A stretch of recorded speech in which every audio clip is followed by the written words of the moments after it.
inside, and then we'll do a tiebreaker number. But you change your number, so.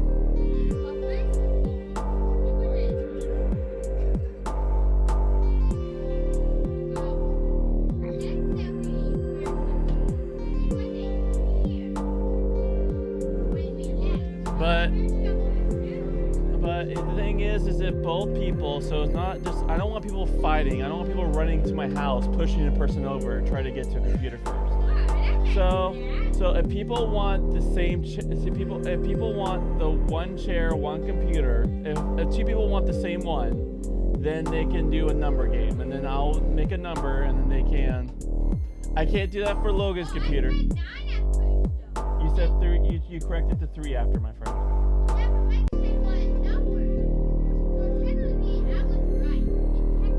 You changed your number to 3. If you wouldn't have changed your number, you guys would have been tied. You guys would both have a number difference. Then I'll have to do a tiebreaker, but Micah won. You did not say 7.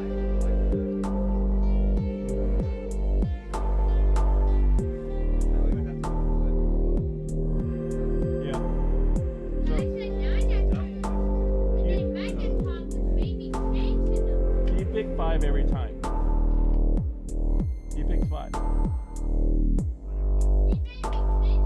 He did not make you change number. He asked, is it 1 through 10? You picked 3 though. You first said 9, then you picked 3. You changed your number. After he asked, what was it through 1 through 10? Okay, 5.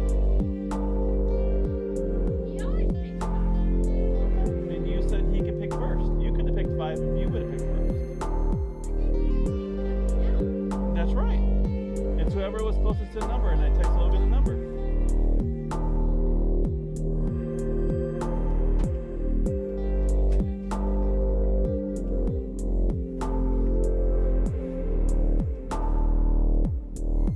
So that no one thinks I changed the number mid-run.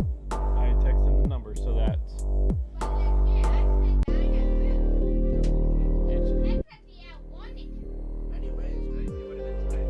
If you didn't change your number, you would have won. But you changed.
Theseus can't just run over me like that.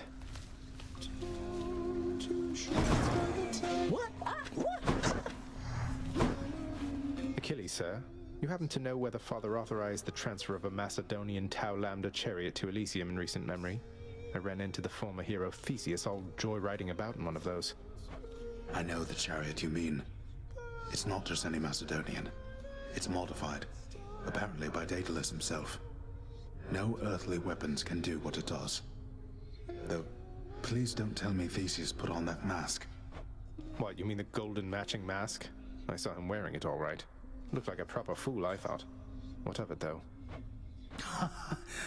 Well, I think that Daedalus would certainly agree. Heard that he fashioned that mask and outfit as a little joke.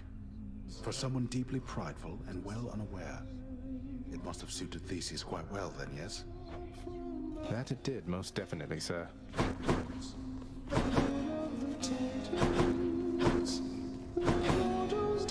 You're such a good boy, aren't you, Cerberus? Yes, you are. Guarded the place while I was out. And even let my son come visit me. The ever-vigilant and terrifying Cerberus merely accepts the praise.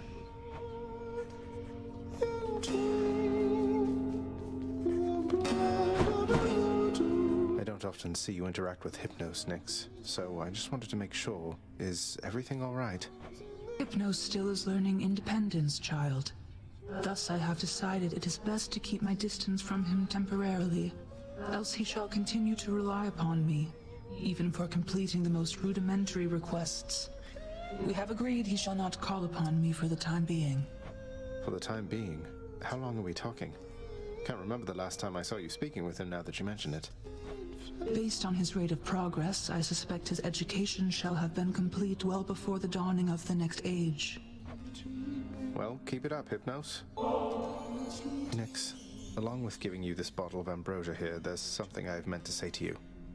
The Three Fates have been very kind to me, because in denying me my birth mother, they gave me you. Without your steady presence here, I can't imagine what it would be like. Oh, then the Three Fates are whimsical indeed. When you were born, and I was filled with fear for what it meant for you to be alive, to be responsible for you. I must admit, I did not guess that one evening you would provide for me both such a gift and such a sentiment. Well, I mean every word. I love you, Nyx. I love you too, my child.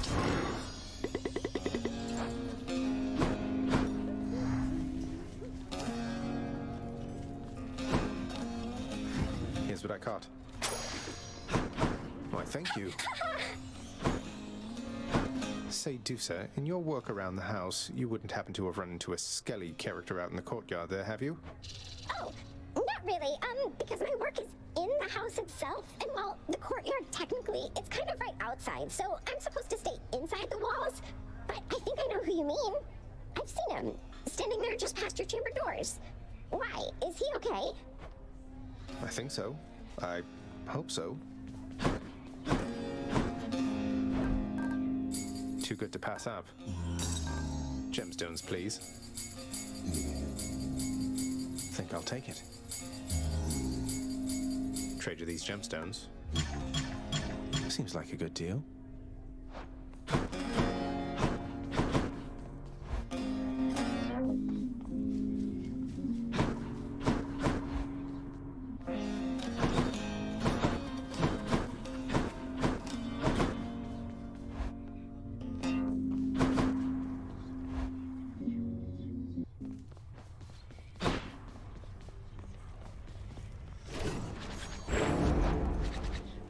Hidden aspect.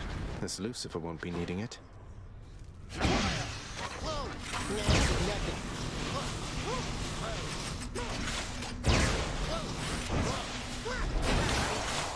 young to die. I live again, boyo. Let's see what happens. You call this shouting? This is not shouting, boy. This is merely having certain expectations which you have not met. Now, try once again. I will.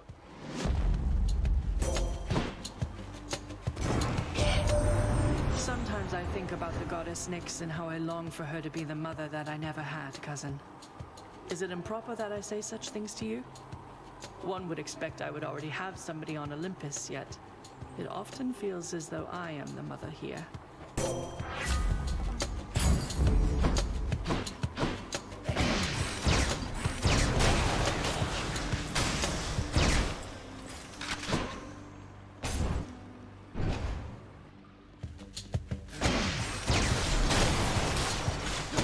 Okay.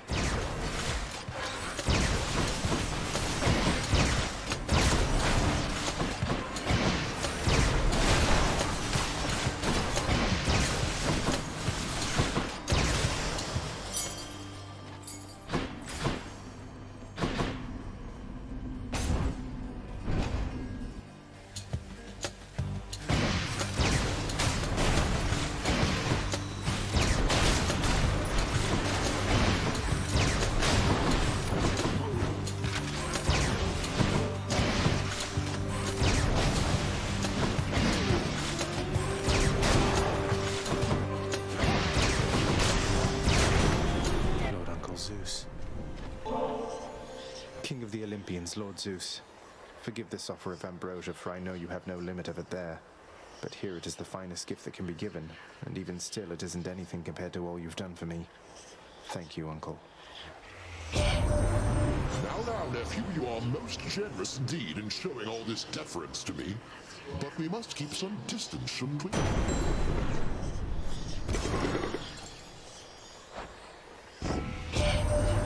Now that is an entirely unusual design, even for Exegriff. So then the waking phrase has worked. That aspect bearer, Lucifer, was it? Struck his own Lord Father. Tried to, anyway. A not uncommon story, it would seem. Thunder and lightning. Going in.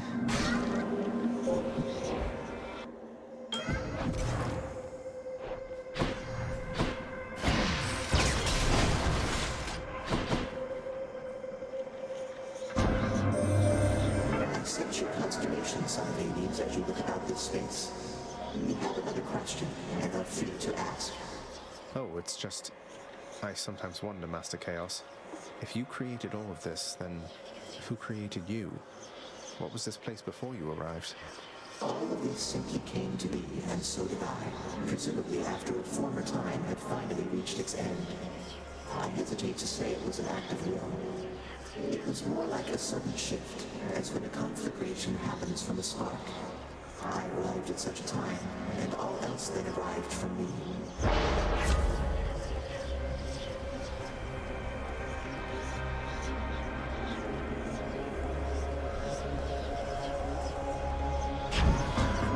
An acceptable decision.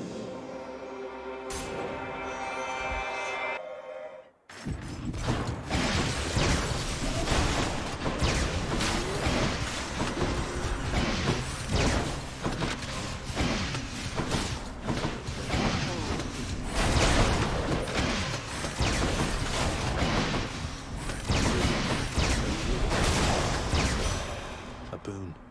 As seasons give to one another, so do generations, I suppose.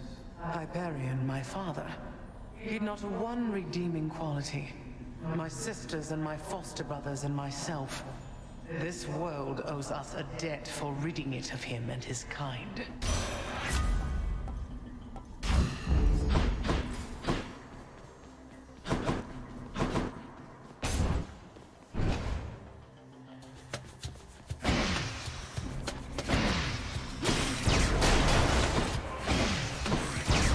Good night.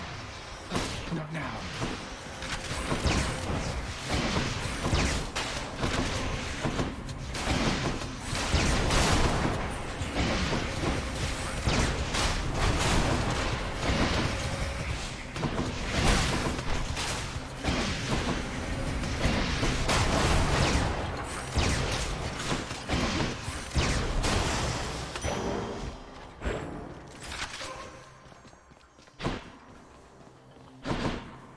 Change of plan.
Chaos Boon switched to a new effect.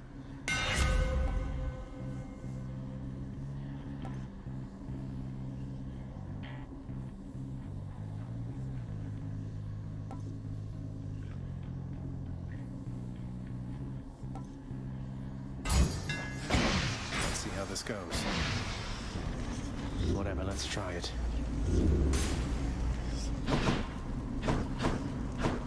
Well, here goes nothing. What's this? Don't let yourself get hit, fast boy.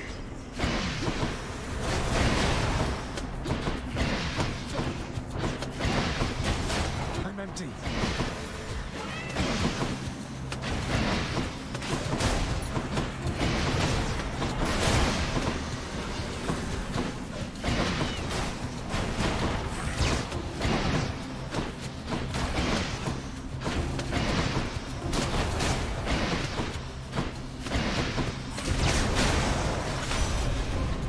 The dead are useless. Desolation.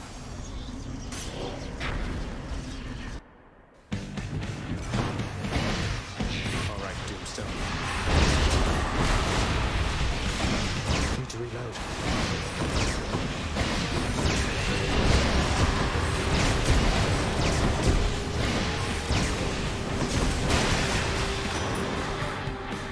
You'll be back, won't you? My little ladies, you brandish Exegriff, the rail of adamant. That weapon's power was so terrifying that we sealed it away. Oh well, surely its mortal damning secret shall be safely guarded in your hands.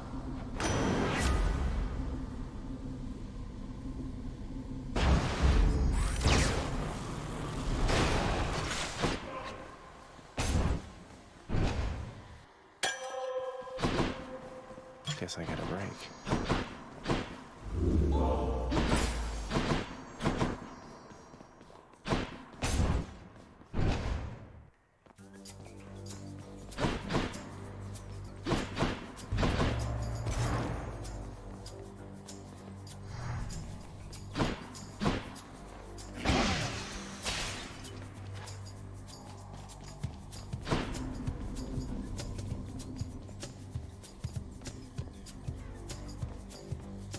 Why, thank you, little sprout.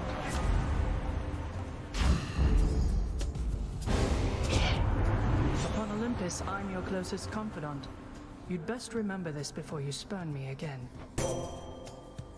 Deft either way, I guess.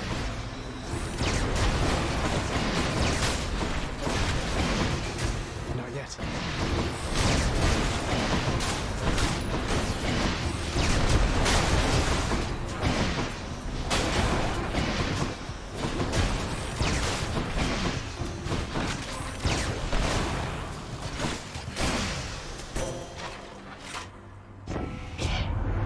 We've better things to do, I think, than fight amongst ourselves over a matter such as this.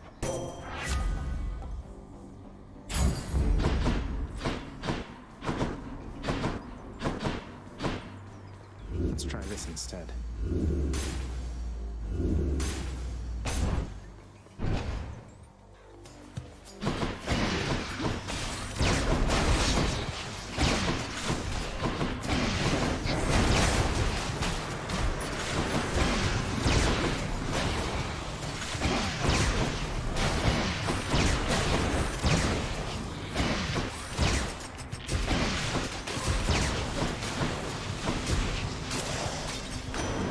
Lord Poseidon.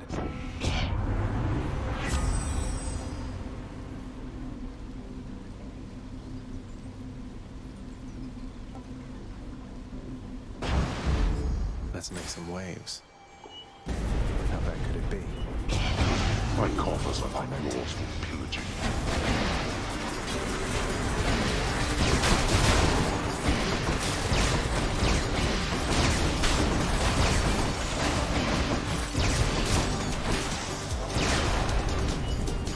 Useless. Nice. Fishing time then.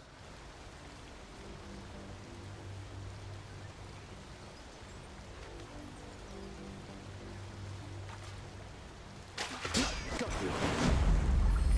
metalhead.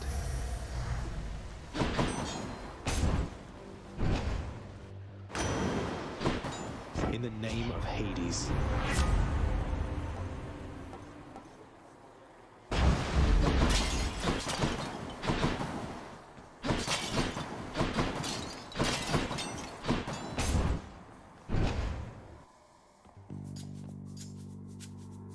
So, would you just look at him? That smug look, that posture, everything. Please tell me you're not going soft for this trash god sister. Come on, Alecto.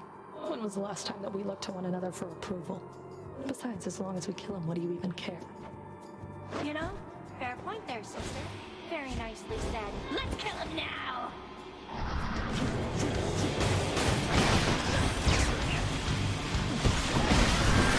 She's psyching out.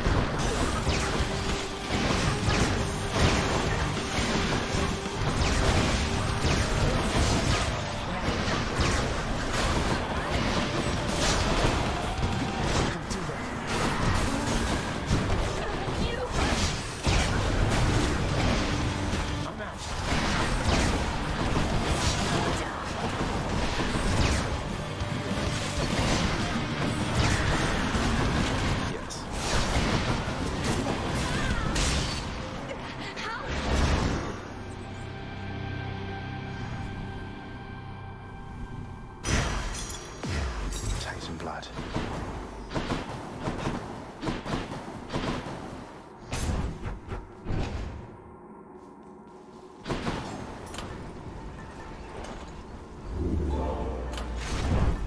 Moving on. My keepsakes.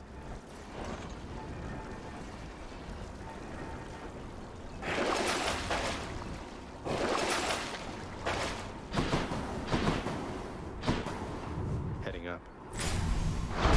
Yes.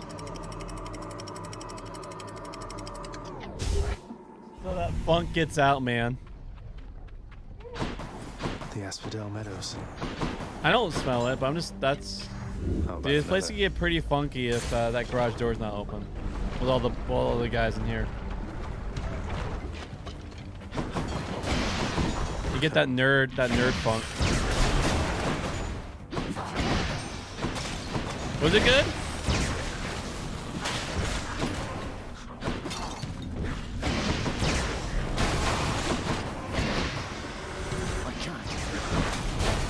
Well.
I'll make sure.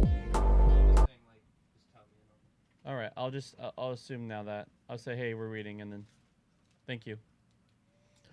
All right, we're in Exodus. It's all right.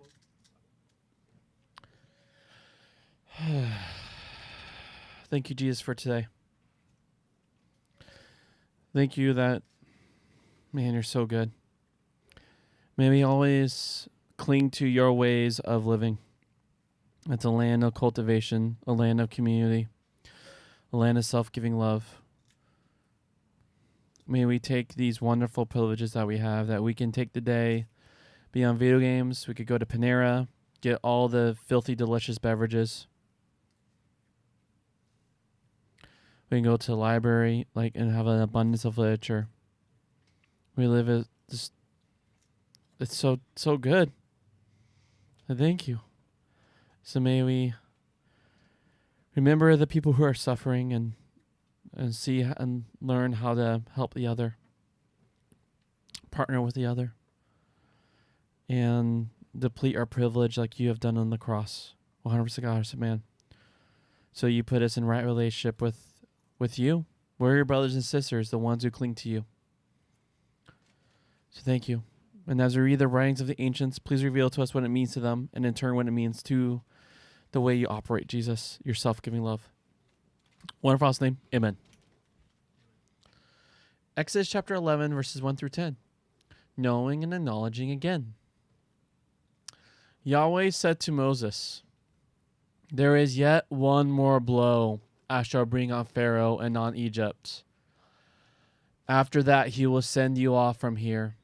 When he sends you off, it will be complete. He will finally throw you out from here. You may speak in the ears of the people so that they ask for objects of silver and gold, each man from his neighbor and each woman from hers. Yahweh gave the people favor in the eyes of the Egyptians. Moses himself was also very great in Egypt in the eyes of Pharaoh's servants and of all the people. Moses said, Yahweh has said this. At midnight I intend to go out in the midst of the Egyptians, and every firstborn in Egypt will die. From the firstborn of Pharaoh who sits on the throne to the firstborn of the servant who is behind the millstone, and all the firstborn of the cattle. There will be a loud cry in all Egypt, such as has not been and will not be again. But at any of the Israelites, a dog will not growl at a person or an animal, so that you may acknowledge that Yahweh distinguishes between Egypt and Israel.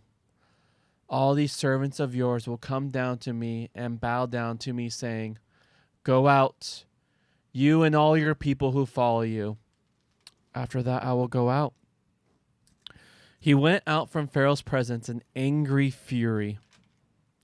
So Yahweh said to Moses, Pharaoh will not listen to you, in order that my wonders may multiply in Egypt.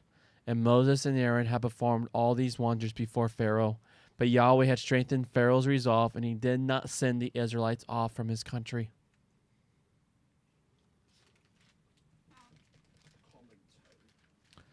All right, so Yahweh is going to do last big plague, right? Last big test. And at this very time, there's actually honor. It's crazy that there's honor. A lot of people have honor of Moses and the Israelites.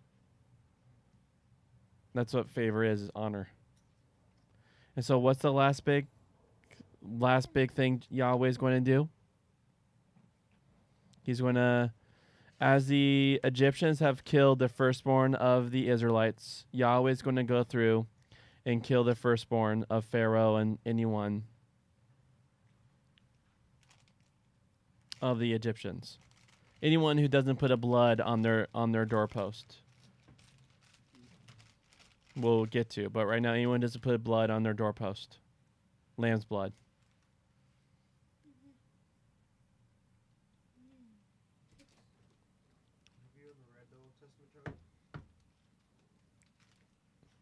This is the first time for most of them. The other day, I was stopped for speeding, and the highway patrolman asked me the same question that a British policeman once asked me in these circumstances. Sir, do you know the speed limit on this road? Yes, I said, and I was able to give the right answer. It was 65 miles per hour, and I was doing rather more than that. If I had been in Israel and had been asked a question,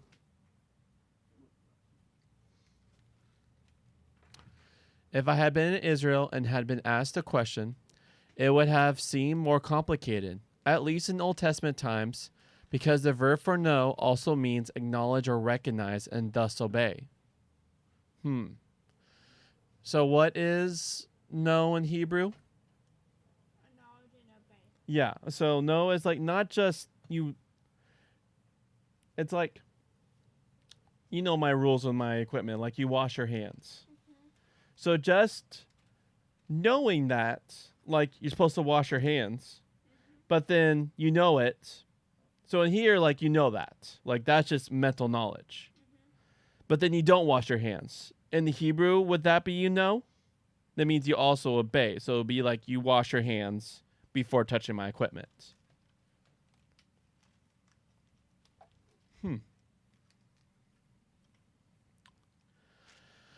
I don't think the verb works that way in modern Hebrew. So if I am ever stopped for speeding in Israel, that is one thing I needn't worry too much about. Like some other Hebrew words, it presupposes a link between the way we think and the way we act. When I was stopped by the police, I knew the speed limit in my head, but I was not acknowledging it with my right foot. That is often the prophet's complaint about people. They know the Torah, but they do not acknowledge it. So, knowing, there can be brain knowing. Yeah. But acknowledging is Knowing. It's like doing it. Yeah. So brain knowing, we could say you brain know my equipment, not to wash your hands before touching. But if you still don't wash your hands, will you be acknowledging? No, acknowledging means you actually act on what you know. Yeah, if you want to take a moment, we're in paragraph. Go in and get a spoon. We'll recap when you get back. Make sure we're dialed in.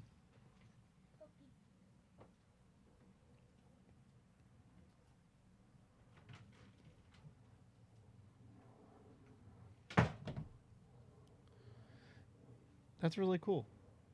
Ancient Hebrew. Knowing is more than just mental knowledge. It's also acknowledging. I like how he puts that. It's like speed limits. It's like to know and to acknowledge. So knowing it's 65 miles per hour, but you don't acknowledge it with your right foot. All right. Now we're going to test Micah. How much he knows Hebrew. Yep. Ready for a test? I don't know Hebrew. Oh, you're going to get a test. So, in Hebrew,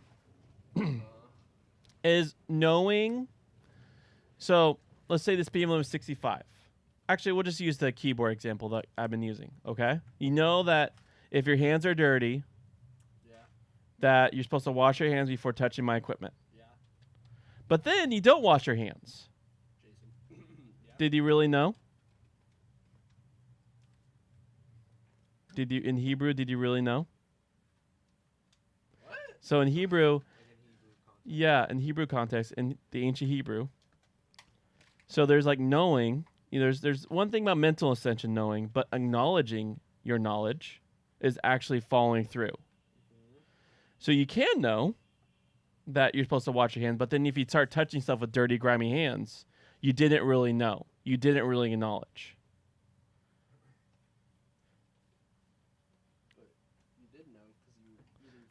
But in Hebrew, following through is how you truly know. You truly acknowledge.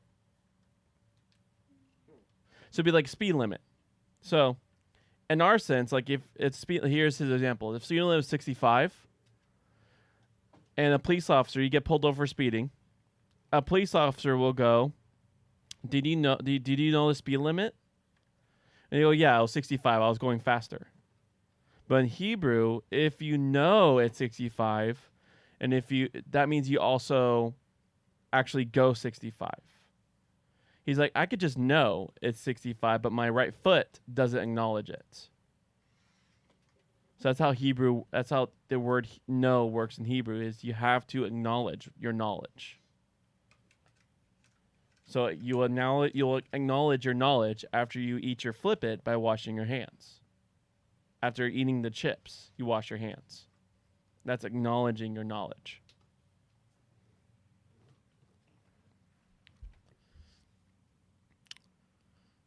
Like some other Hebrew words, it presupposes a link between the way we think and the way we act.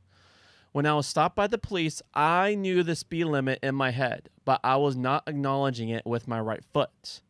That is often the prophet's complaint about people. They know the Torah, but they do not acknowledge it.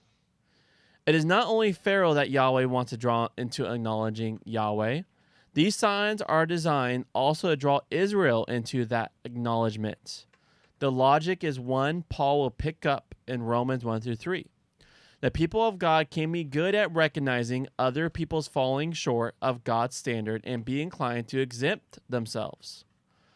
Paul's argument shows how all have sinned and come short of God's glory. It's true of Jew, but also of Gentile, of agnostic, but also a believer, of Muslim, but also of Christian. Exodus knows that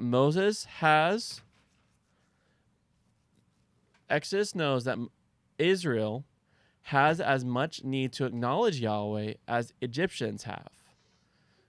God's commission of Moses in Exodus 6 included reference to how the Exodus will bring about that acknowledgement. If Yahweh's being that kind of God really gets under their skin, it will revolutionize their lives.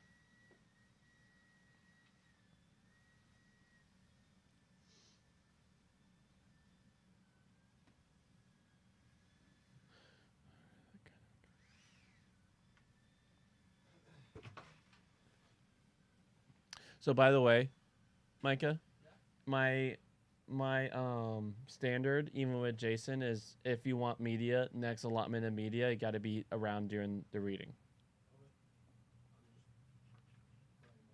I know, but even Broheim asked, like, all right, can I quickly do this? And so we try to be around for the reading.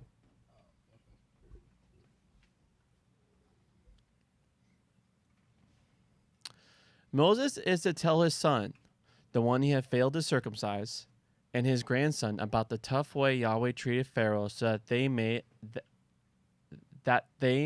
make that acknowledgement. Moses stands for all Israelites in relation to their children and grandchildren. The king of Egypt, or Assyria, Babylon, or Persia, will often be controlling their destiny, and they will be tempted to stop trusting in Yahweh. So ready for clincher? Yeah. They need their trust in Yahweh sustained. One way to sustain it is to keep retelling the story of God's ruthless treatment of the imperial power that dominated them at the beginning of their story.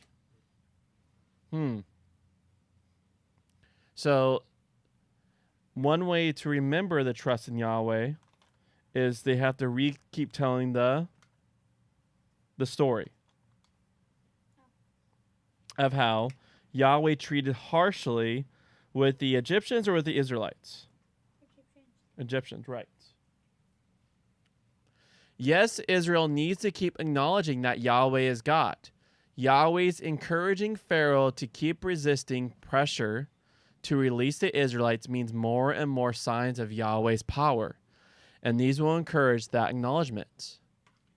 God makes the point again in connection with the deaths of the firstborn, which will affect the Egyptians but not the Israelites, so that you may acknowledge that Yahweh makes a distinction between Egypt and Israel.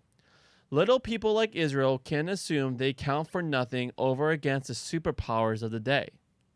This story makes it possible for them to look at things differently. God is not on the side of the superpowers. So, who were the superpowers of that day? The empire. Who was the empire? Egypt, right. Throughout the Exodus story, alternatives, two ways of understanding events. There are two wills being worked out in the story, God's and Pharaoh's. Pharaoh is stiffening his resolve not to let go of his Israelite labor force. So Israelite slave force, right? He's like, I'm not letting them go. Those are my slaves. That's my power. It'd be like someone saying, let go of my electricity. Like, in the ancient days, your power force were slaves. It'd be like saying, let go of my electricity.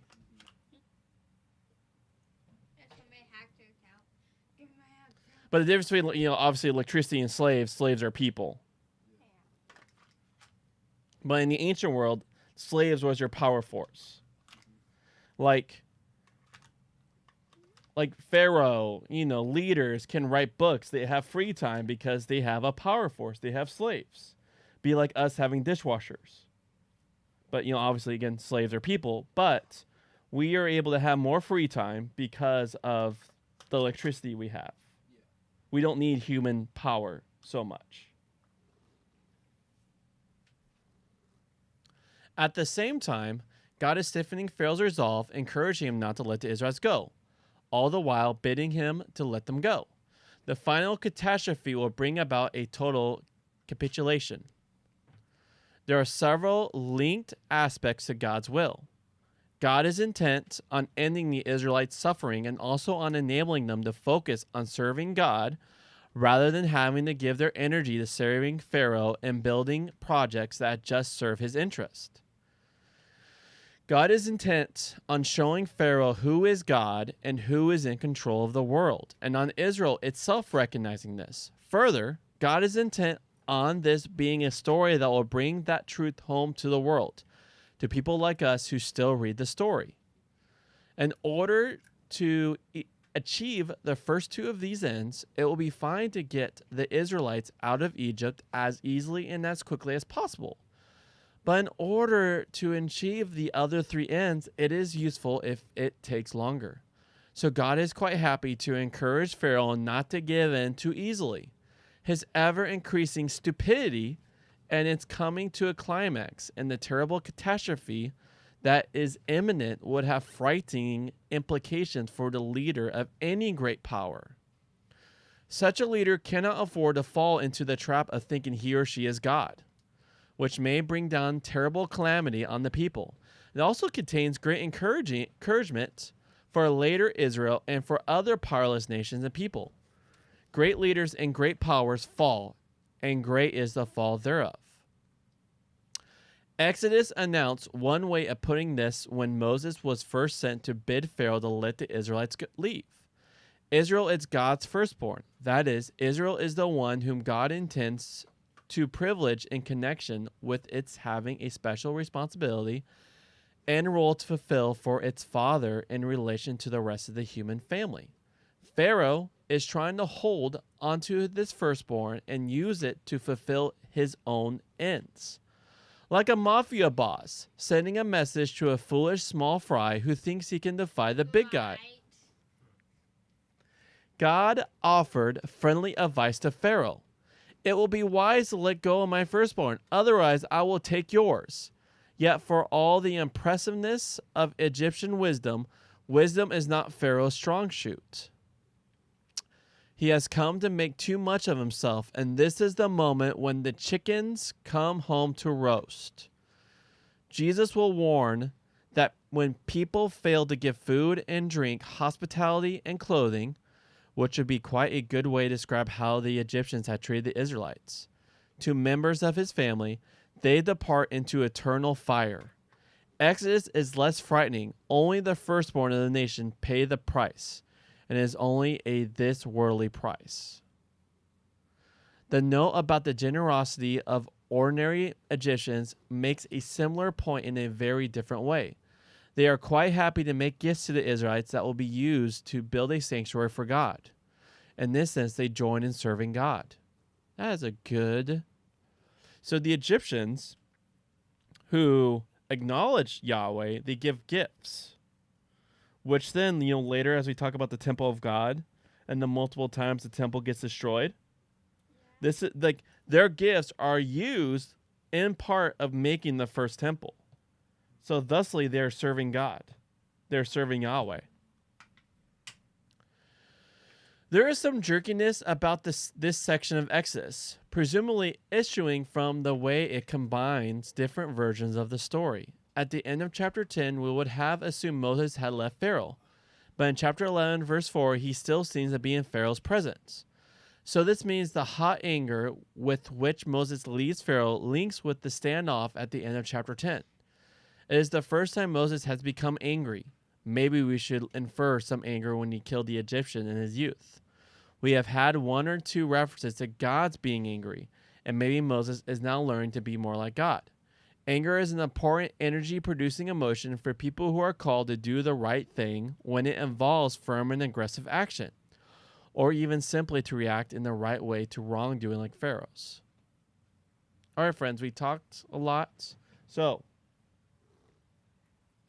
the different forms of knowledge, right? There is knowledge just in knowing, but there's also knowledge.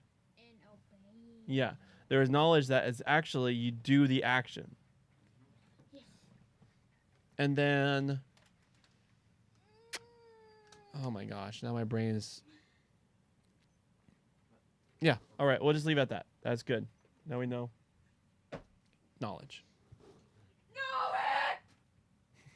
reminds me of, there's a passage in Hebrews where it's talking about Melchizedek Mm-hmm. and the law and the gifts. Yeah. So it's talking about the gifts, and the author of Hebrews says these are all but copies and shadows of heavenly things. Heavenly realities, yeah. Yeah. Hmm. And it's just a blessing that Yeah. Jesus to cover Mm-hmm. the law of sin and all these things. Yeah. It's also a reflection of the heavenly things, you know, like they're denying the Israelites, you know, food, clothing, like they're treating them like slaves, right? Like they're denying them these things humans essentials need. Well, I do know. Well, first hit the sound logo on the bottom right, and let's make sure that hit the sound logo on the bottom right on the actual computer, and click that a lot. Let's see it make sounds. Click it. Okay, so it looks like it's the game, and I don't know what to do. Wait, what is it? Let me see. So it's Battle Cats. Maybe is there like a audio option in Battle Cats? For what? Like in-game audio options in Battle Cats.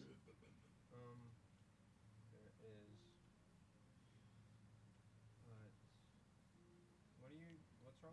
There's no audio. No audio coming from the game itself. Okay. Well, it's muted, first of all. Oh, Charlie, you have to hit the audio option on the top right. There you go. Click on that. There you go. Good, good eyes, Logan. Almost said Jason.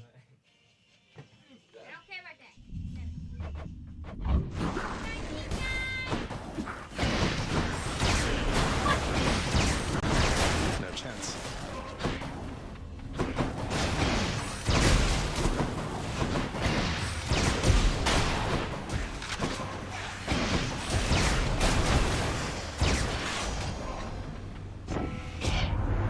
Afraid there's no one faster than myself here, cuz. The good news is you are about to close the gap a little bit.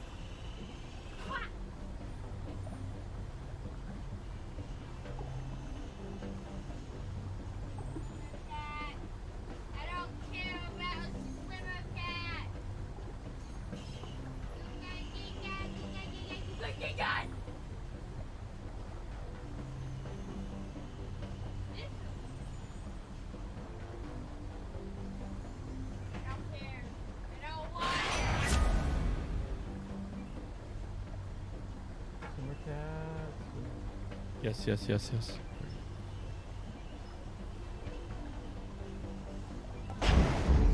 Moving right along.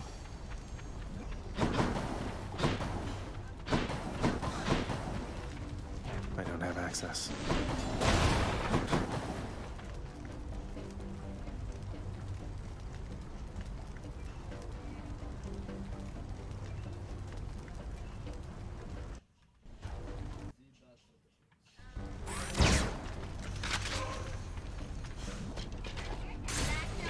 me out of here.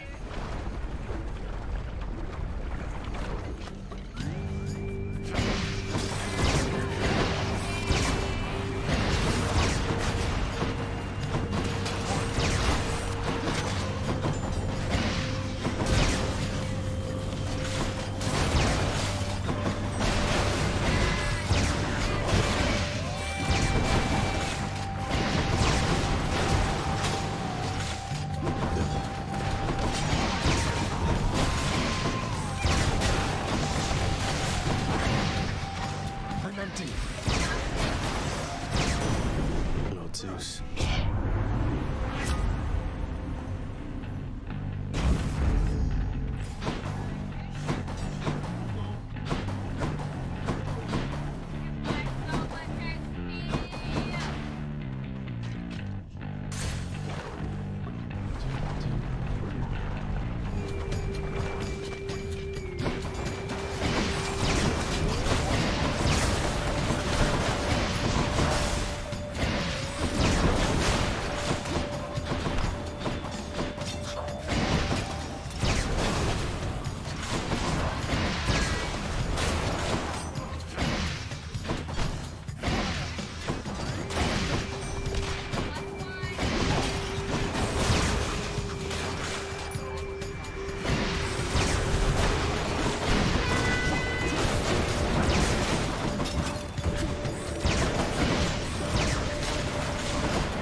Oh, yes.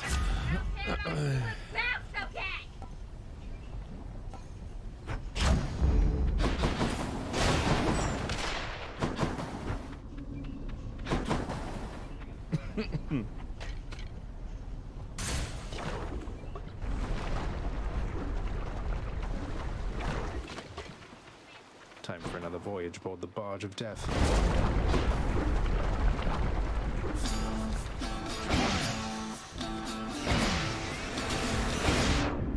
Yeah? What are you doing? Then click mine. There you go.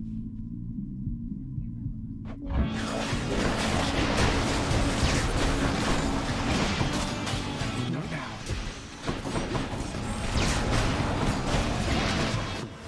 Not yet.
it.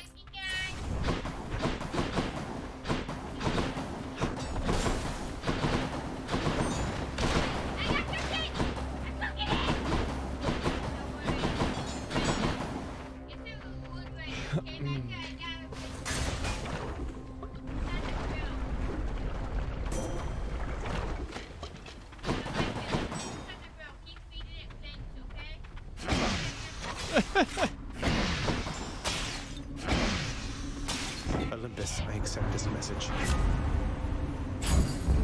Too good of an offer to pass up.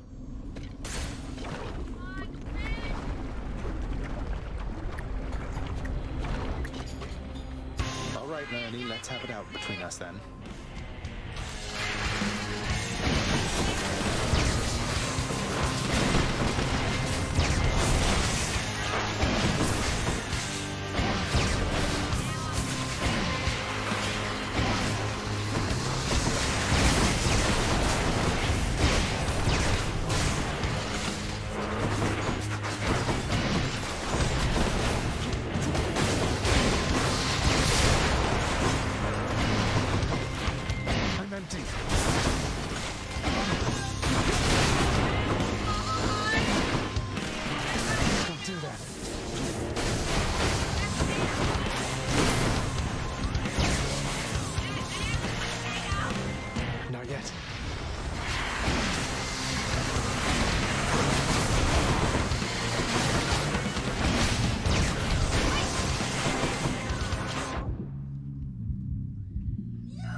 heads. Good.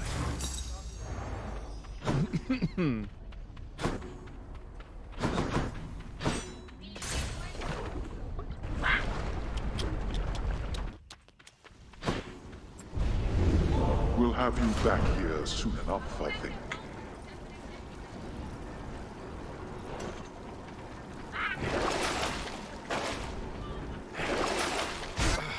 nobles more suffering.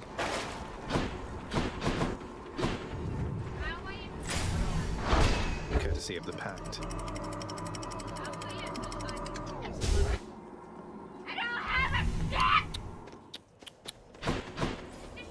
Another day or night in paradise.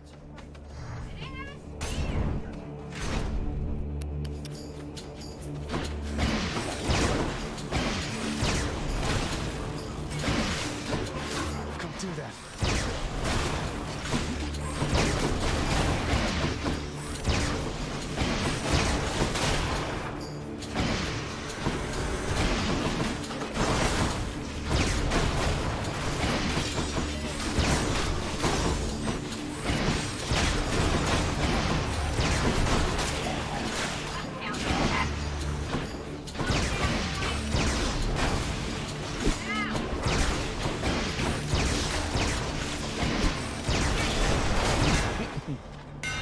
Some modifications to the rail are in order.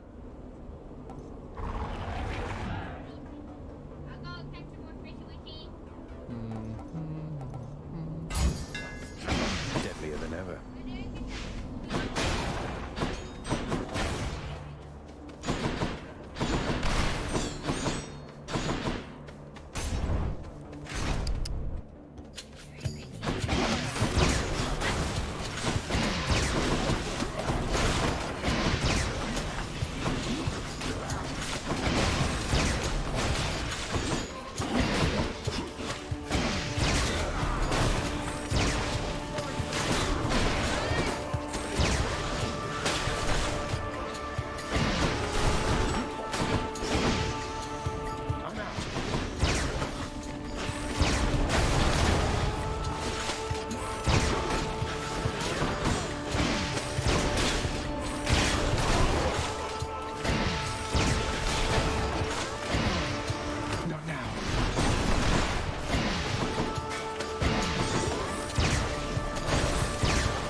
Olympus, I accept this message.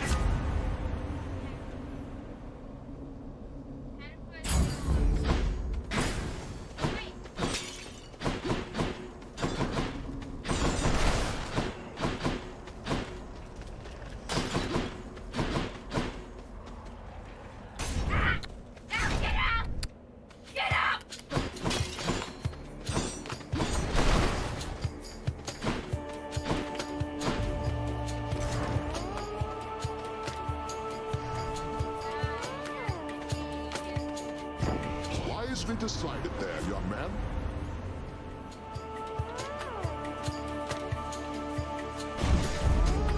I can't say no, Lord Zeus. That was an ill-advised decision, Zagreus. I'm past quickly forgiving such mistakes.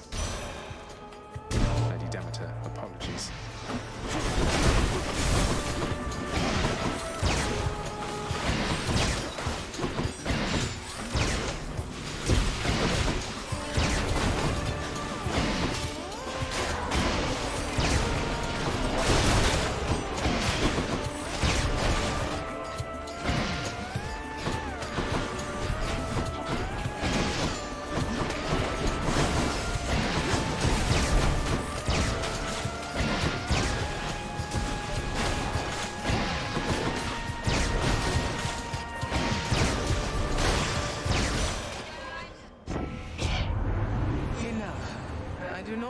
Grudges, Zagreus.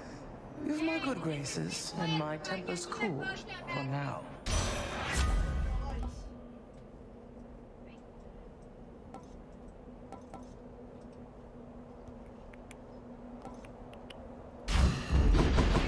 Perks you right up.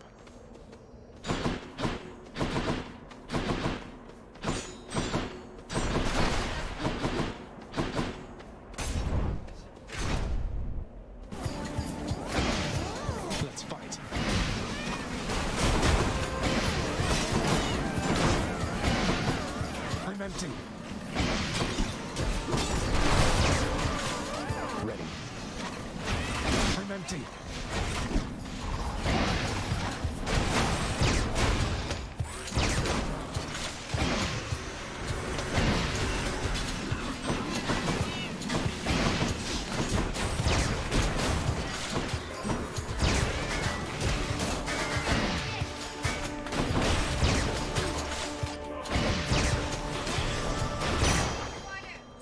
Vast riches. All right, let's catch some fish. I'm really low on water. Try and make it. Oh. Come on, here you go. I said, where's the cup? Missed.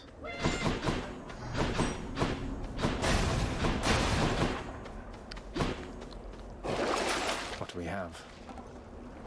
Should be useful. Need some health. Alright. I'd rather have a super version than my regular. I am returned once more to my more earthly capabilities, Short One. And I'm able to move freely once again. Fine change of pace, Asterius. Who needs that old spectacular custom-fitting suit of legendary armor anyway?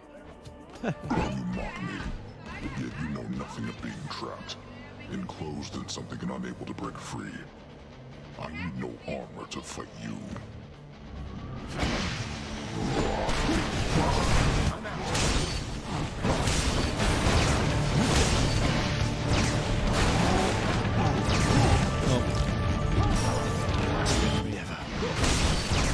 That's it.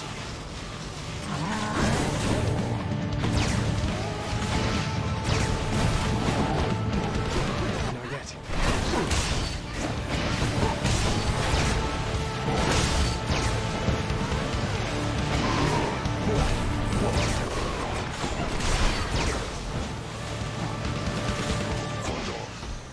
Can't do that.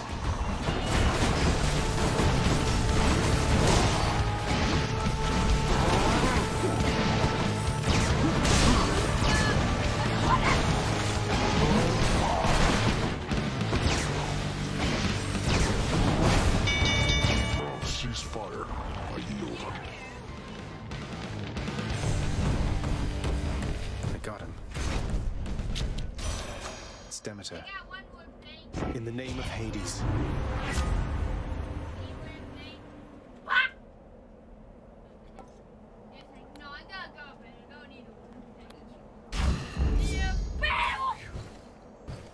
So my main will become legendary in Heaven's Vengeance. Alright, so now we have one for him out of water blasting, I guess. Fates are being kind, I guess. I still need one. Much better.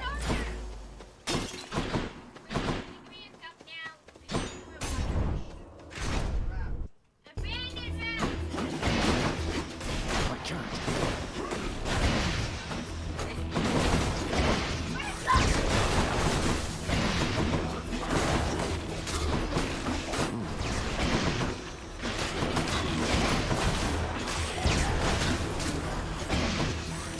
Dead.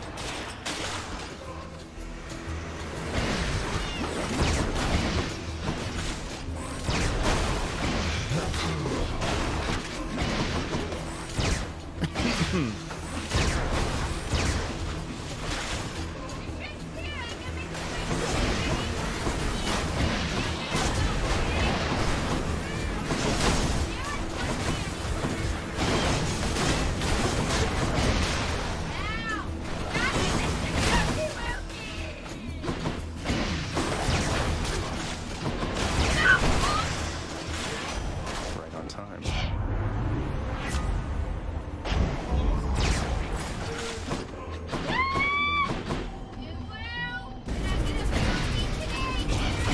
All right, wretches, get to work.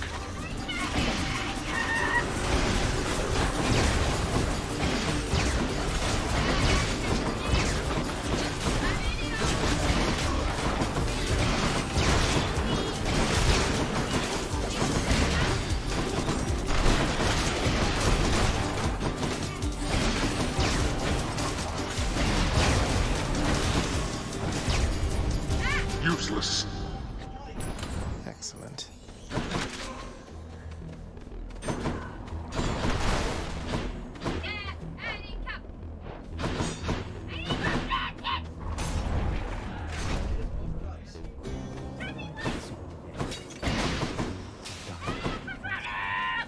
Is this the fine you? He's just as obstinate as ever, isn't he? Always refused to budge. He ever tell you of the war in which we fought? I fought, I should say. He could have ended it, but he refused to take up arms. Achilles hasn't been particularly forthcoming about his mortal days, no. So he wouldn't fight. I've heard that mortals sometimes frown on that, but why should he have fought if he didn't believe in the cause? He shared our cause. So what if it was not completely his? If not for his stubbornness, well, I would have come here just a bit later, I think. He blames himself for what happened to you, you know. I figured he failed to defend you or something, not that he didn't fight at all. Although he said something about how, once you died, he shortly followed in a rage. I wouldn't know a thing about that, stranger, for you see, I was already dead. Getting my place here in the afterlife all sorted out. Thanks.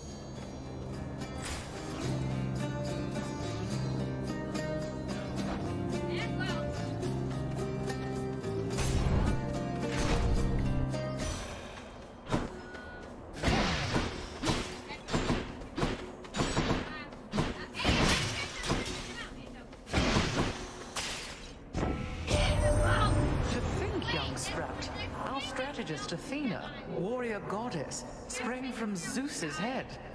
I would expect that no high intellect could come from there. Please do not mind the Lady Demeter's good-natured sense of humor, Zagreus.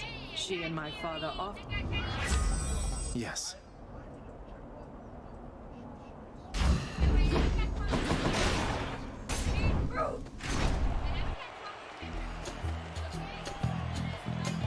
Well now, Asterius, he's returned. And this time we shall have to vanquish him without the aid of our divine armor. A worthy challenge, no? Be cautious not to underestimate him, King. He has proved troublesome before.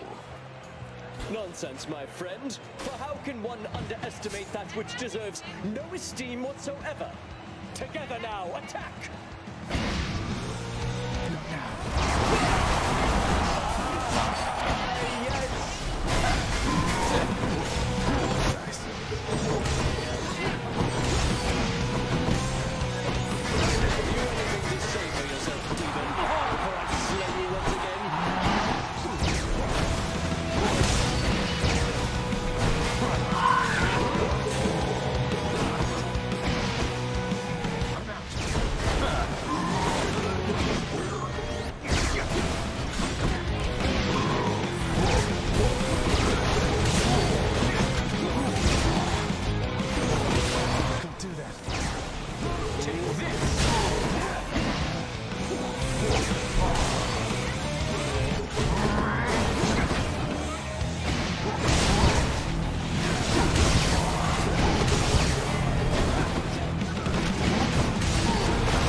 One champion unseated.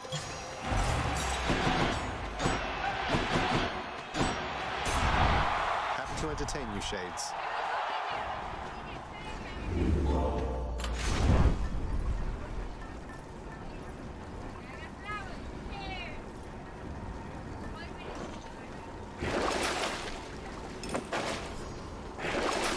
take the trade.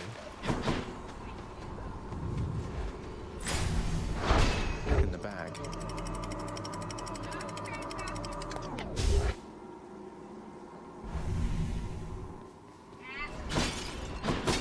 The Temple of Styx.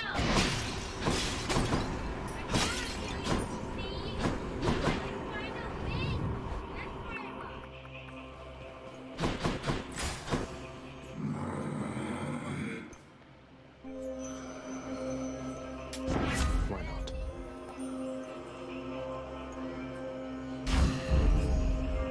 Let's take our chances then.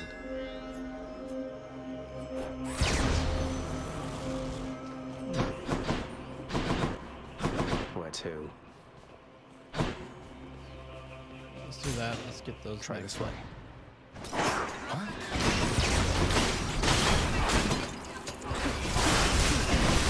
That's what you get.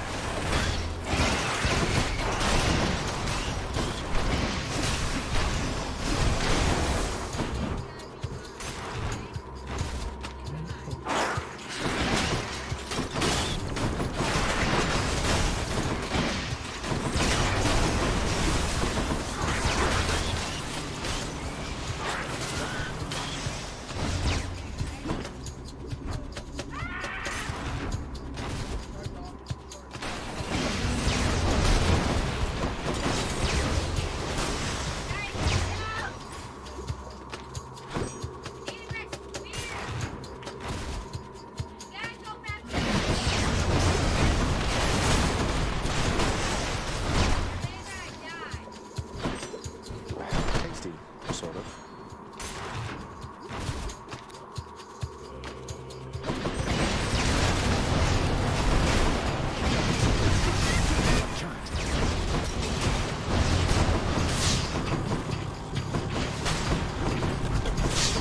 Multiple foes sighted.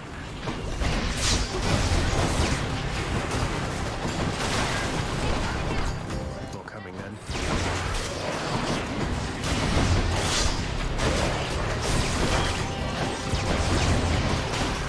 Not yet.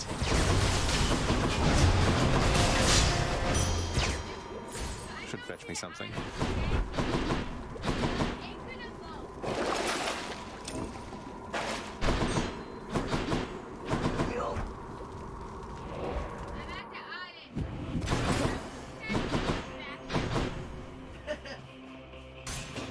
Should check this way.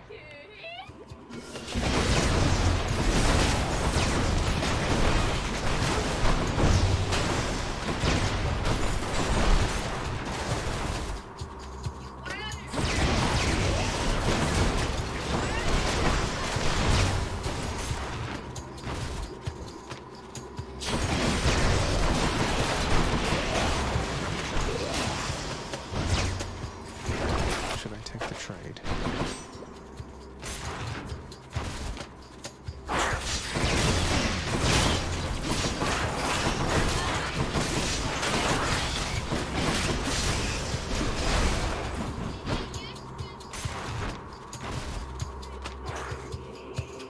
The tiny vermin.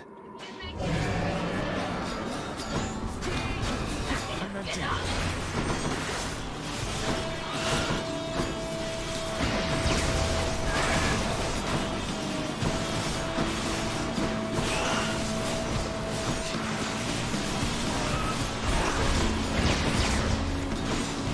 Not yet.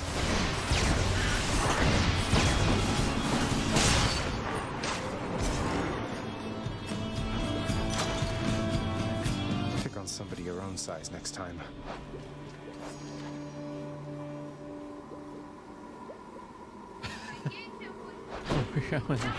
Power of Olympus.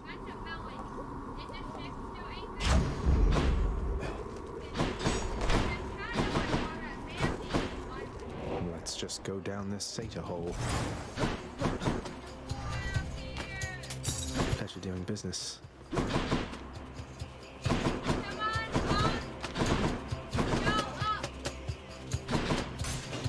This one, I guess.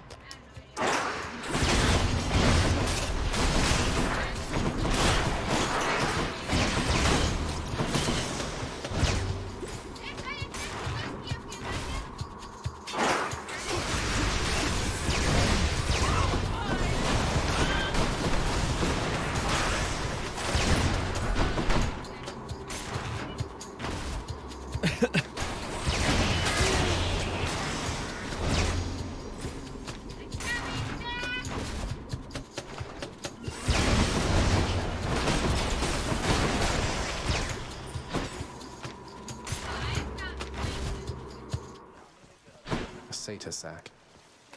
Ah, good. It's still fresh.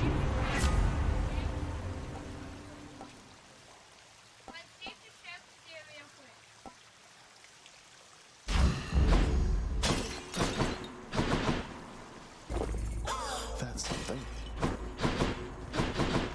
Heading back. Maybe I should check the other passageways before I leave. Maybe this way. Next.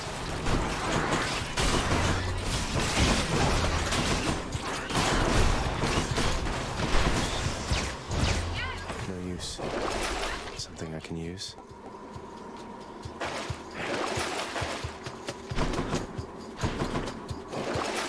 Just what I need.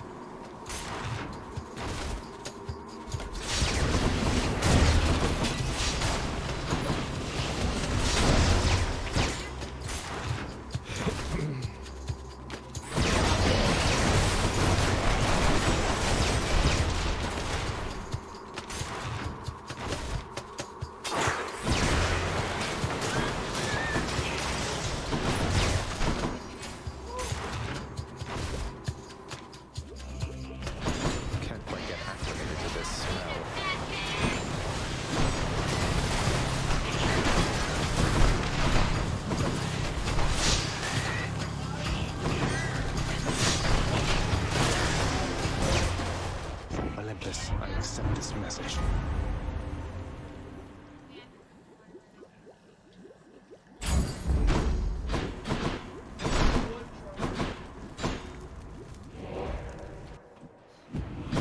Got this delicious sack of meal for you, boy.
Thank you, mate. Powered up.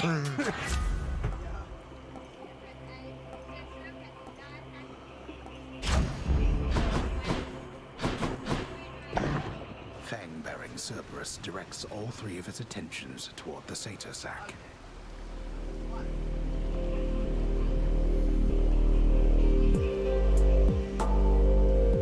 All right, in 20 minutes to go through each stuff.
Here's the surface exogryph.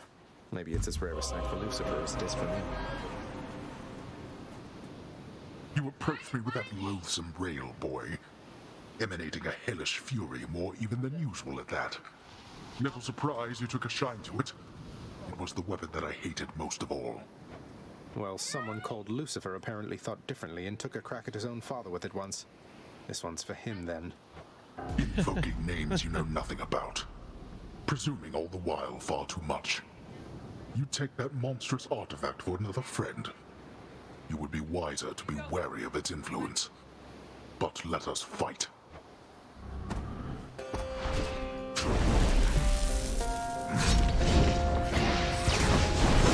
Darkness. Oh, that rage.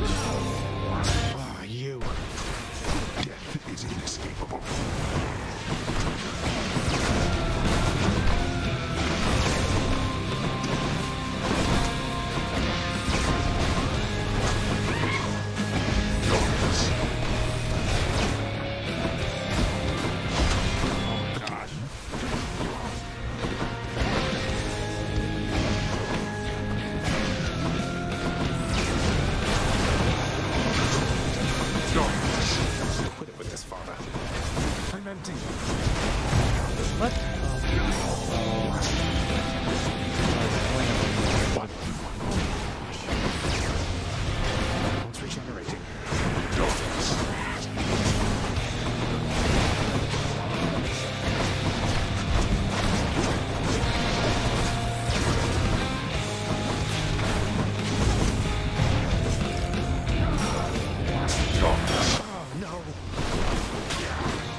empty.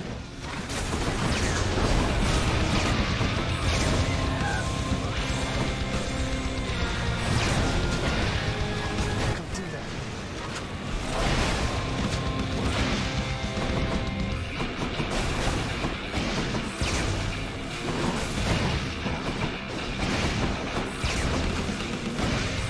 Not yet.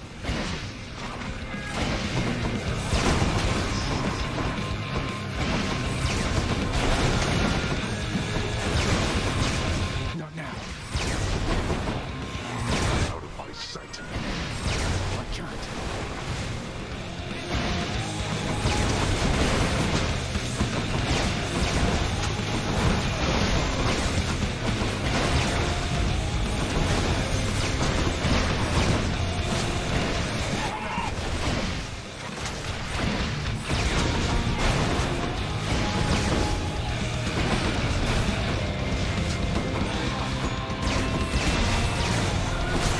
Let me go. That could have been it. Go back. I'm empty. Ow.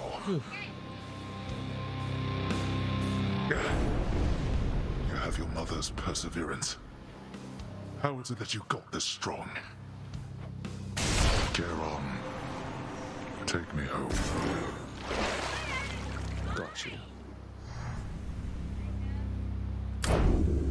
In the name of someone very sore right now. Blood of the Titans. Imagine that Prince Zagreus experiences some sort of joyous outcome for a change, in contrast to the arbitrary and unfortunately painful death he shall experience now.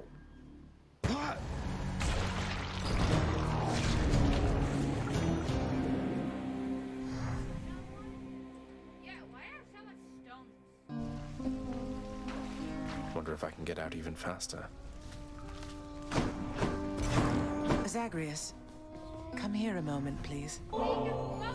Here, Mother. More bottled pleasant memories for you. I know you're glad you've long since left Olympus, but I'm glad you were there because the experience of it must have played no small part in making you who you are. You know, the last bottle you gave me brought more pleasant memories than I expected. No telling just how many more of them I've tucked away. Say, would it be all right if I share this with your father?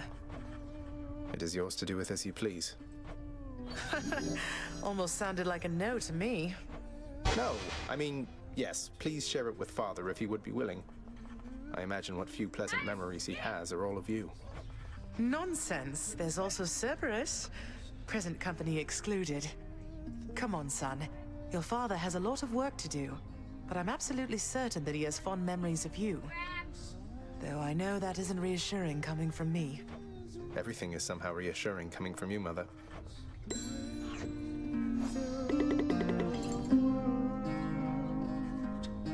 All right.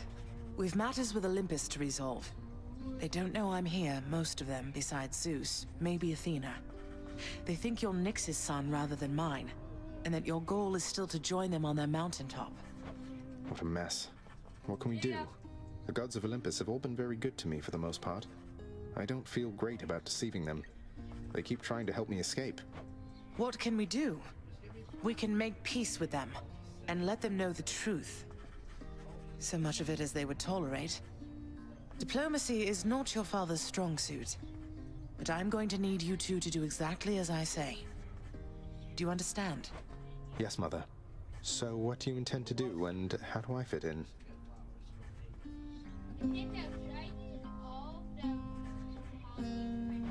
We're going to invite all of them to a little family gathering. Here. And you shall personally deliver them their invitation, Zagreus. Mother, are you serious? So we're just going to have a bash with them, and they'll just see you after all this time and be fine with everything? They certainly shall not be fine with everything. But Hades and I will be prepared to tell them what they need to hear. Don't worry. I shall do the talking. What are you going to say? Oh, you know. That we met, fell in love, eloped, had a child. A child who, once grown, sought desperately to reconnect with his extended family. To the chagrin of his grim lord father. That's all true. As individual statements, at least. Fortunately, our loving and dutiful son at last persuaded his mother and father to reveal their secretive relationship and make an effort to rejoin their great family. Your mother won't be happy that you left. I'll deal with her. Perhaps I'll have to visit her and the rest of them from time to time, if that's what it shall take. But I'll be back. I have no choice. Did you know that if you eat the seeds of an underworld pomegranate, then you cannot leave for 1 month out of the year per seed? What? No, I never knew that. Neither do they. How soon is this family gathering you have in mind going to take place? Soon after you invite them all, I hope. Hello? Hello. Now go. And trust in me, all right? Are you fine for spoilers? We have a lot to learn of trust, I think. Yep. I'm going to invite the family over to the underworld gathering. I guess if you eat a pomegranate seed from the underworld, you cannot leave for 1 month a year. A seed. And you know how many seeds are in the pomegranate. You've just learned this fact. I know that it's a painful subject, sir, but can you tell me what exactly That's why my guy happened in the can't war that leave. claimed Patroclus and yourself? He eats all the underwater pomegranates, make him so refused to stronger. fight. Oh, jeez. Until he died. I did refuse to fight until he died. But at that point, I wonder what will happen. look, lad. So you If hit you- the if you epilogue go- then? Best we do so in the lounge, not here. So does that mean you're hitting the epilogue for the game? I think so. Pretty close. I have to I got to invite them. Fool of a king I served. Invite them all to never take a up arms for gathering, him. and where Professor will Patroclus. lay what the heck's He going always had a on. different way of looking at things. As I refused to fight, he rose to the occasion. Took up my armor. It's all led my wrapping up brothers into now. battle in my guise. Fought nobly. But then he... Well, Sorry, Achilles is giving the whole issue with him and after you found out, you sought vengeance for him. Took vengeance. that I did. They got me finally, of course. But not before I broke them first. The war soon ended after that.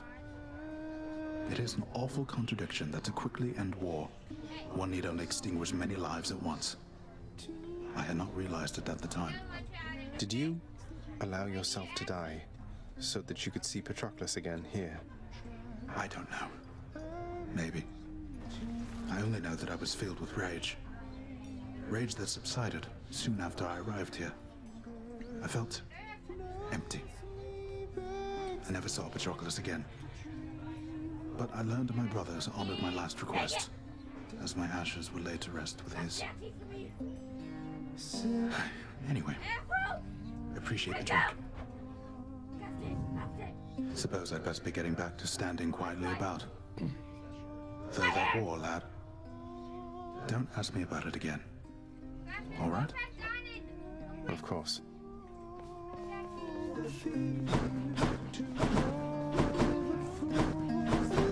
But yeah, sorry. Achilles is talking. I got distracted, like I always do. Nix, have you seen Charon lately? Everything all right with him? I can never tell how he's doing. Charon and I have not lately taken opportunities to correspond. But he has always been among the least dependent of my children, other than perhaps only the Fates. This much I know and can assure to you. He always is content to steer his boat. I suppose I you were see the they're one to thank for his playing rap. assistance when it comes to selling Yeah. me his wares and such. It's on my list. No, he is the one to thank.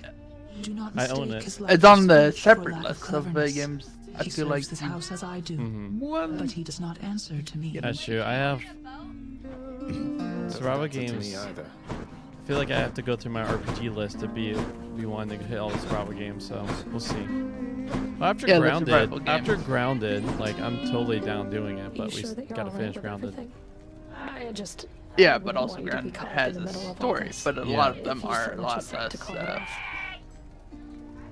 like a lot less No. streamlined in this regard.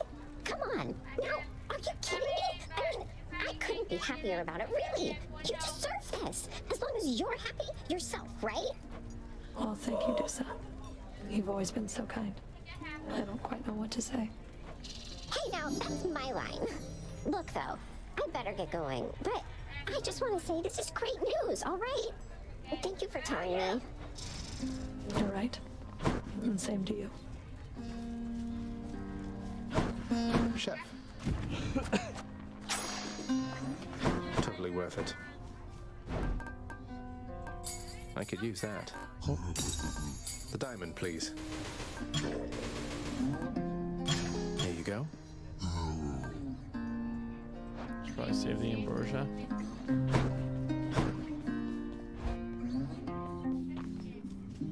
Oh. The prophecy has been fulfilled. The prophecy has been fulfilled.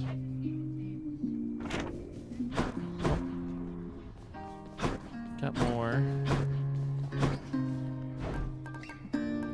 Sure, why not? Give me the Titan blood. 5 ambrosias would be fine. 6 Titan bloods. See what more weapons I can unlock. Waiting over here. Go with that one. Aegis hungers. Aegis hungers. Live through me again. You're killing me now. I have this.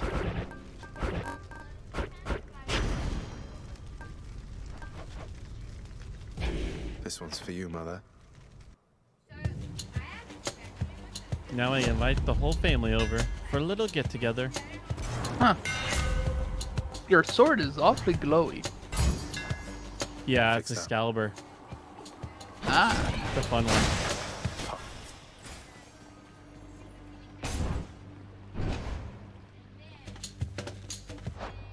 See what time it is.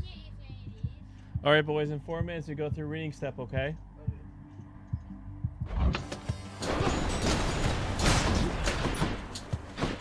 Dude, that with the shield is so strong. What's the highest heat level you've hit? The highest what? Like difficulty level have you hit? I think right now with the shield, that's 11. Yeah. Okay.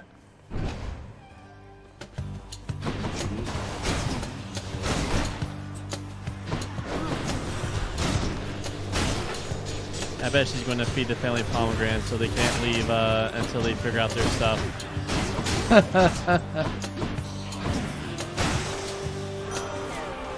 goes then. In the name of Hades, Olympus, this is an official message. Lord Ares, please consider our proposal, once you're able to decipher it. My, what is this, my kin? Some sort of invitation for me, I presume? Not just for me. This symbolizes all the others here? Most intriguing. I shall investigate the meaning of this as quickly as I'm able then. But first... Violence. I implore the fates. Erebus, here I come.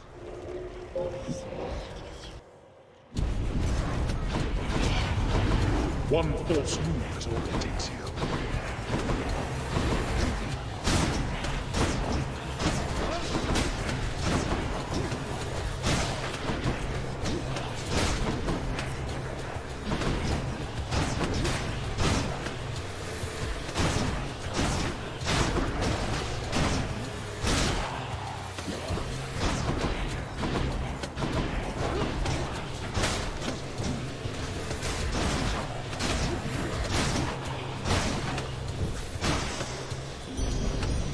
Miserable fools.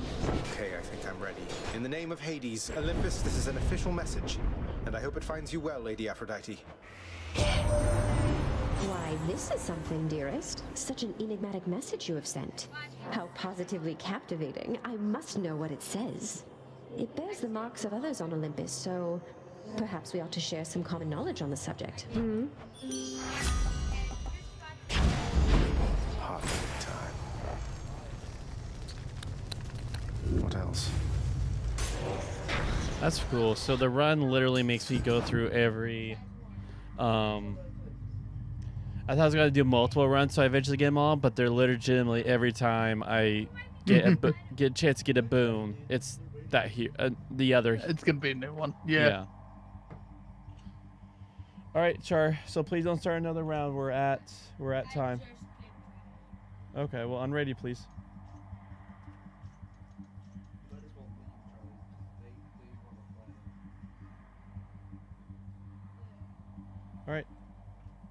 let's minimize the game for reading, my friends.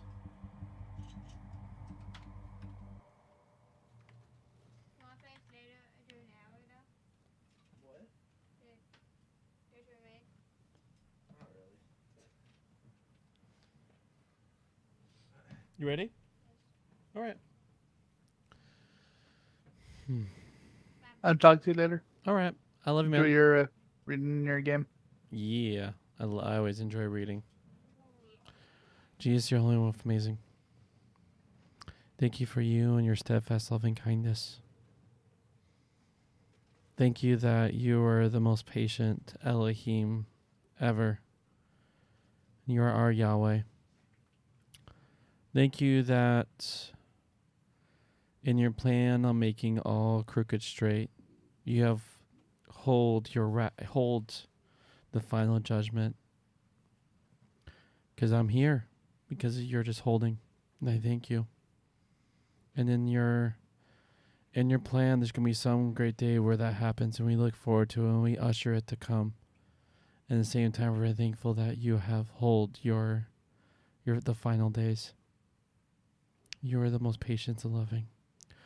And as we read the writings of the ancients, please reveal to us what it means to them, and in turn what it means to, in light of your death and resurrection. In our Father's name, amen. Exodus chapter 12, 1 through 27, anticipatory celebration. Yahweh said to Moses and Aaron in Egypt, "This month is to be the beginning of the months for you. It is to be the first of the months and the years for you. Speak to the whole Israelite community as follows. On the 10th of this month, they are to get for themselves each man a lamb for the family, a lamb for the household." So you ready, friends? This is going to be the very first Sabbat. So this is, you know how we take the Eucharist? You know, when the story when Jesus broke the bread? Yeah. This is this is on this celebration. So they practice this celebration every year.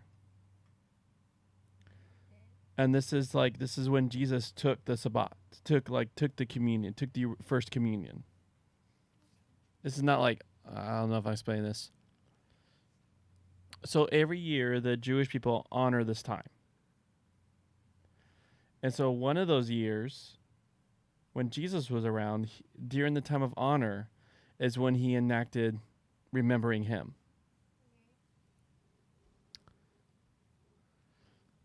Speak to the whole Israelite community as follows. On the 10th of this month, they are to get for themselves, each man, a lamb for the family, a lamb for the household. If the household is too small for a lamb, he and his neighbor near his house are to get one, according to account of the people. They are to account for the lamb, each person according to what the household will eat. Your lamb is to be whole, male, a year old. You may get it from the sheep or the goats. It is to be in your care until the 14th day of this month. Then all the congregation of the Israelite community is to slaughter it at twilight. You are to take some of the blood and put it on the 2 doorposts and the lintel of the houses where they will eat it. They are to eat the meat that night. They are to eat it roasted over a fire with flatbread and bitter herbs. Don't eat any of it raw or boiled in water, but roasted over a fire, including its head, with its legs and entrails. You are not to leave any of it until morning. What is left of it until morning you are to burn in the fire. This is how you are to eat it. Your robes hitched up, your shoes on your feet, your cane in your hand. You are to eat it heartily. It will be Yahweh's Passover. I shall go through Egypt that night and strike down every firstborn in Egypt, human beings and animals. On all the Egyptian gods, I will execute acts of authority. I am Yahweh. But for you, the blood will be a sign on the houses where you are. I will see the blood and pass over you. No blow to bring destruction will come on you when I strike Egypt down. And this day is to be for you a memorial. You are to celebrate it as a festival for Yahweh. Through your generations, you are to celebrate it. Verses 15 to 27 gives further detail on the observance, with particular reference to eating flat bread for a week.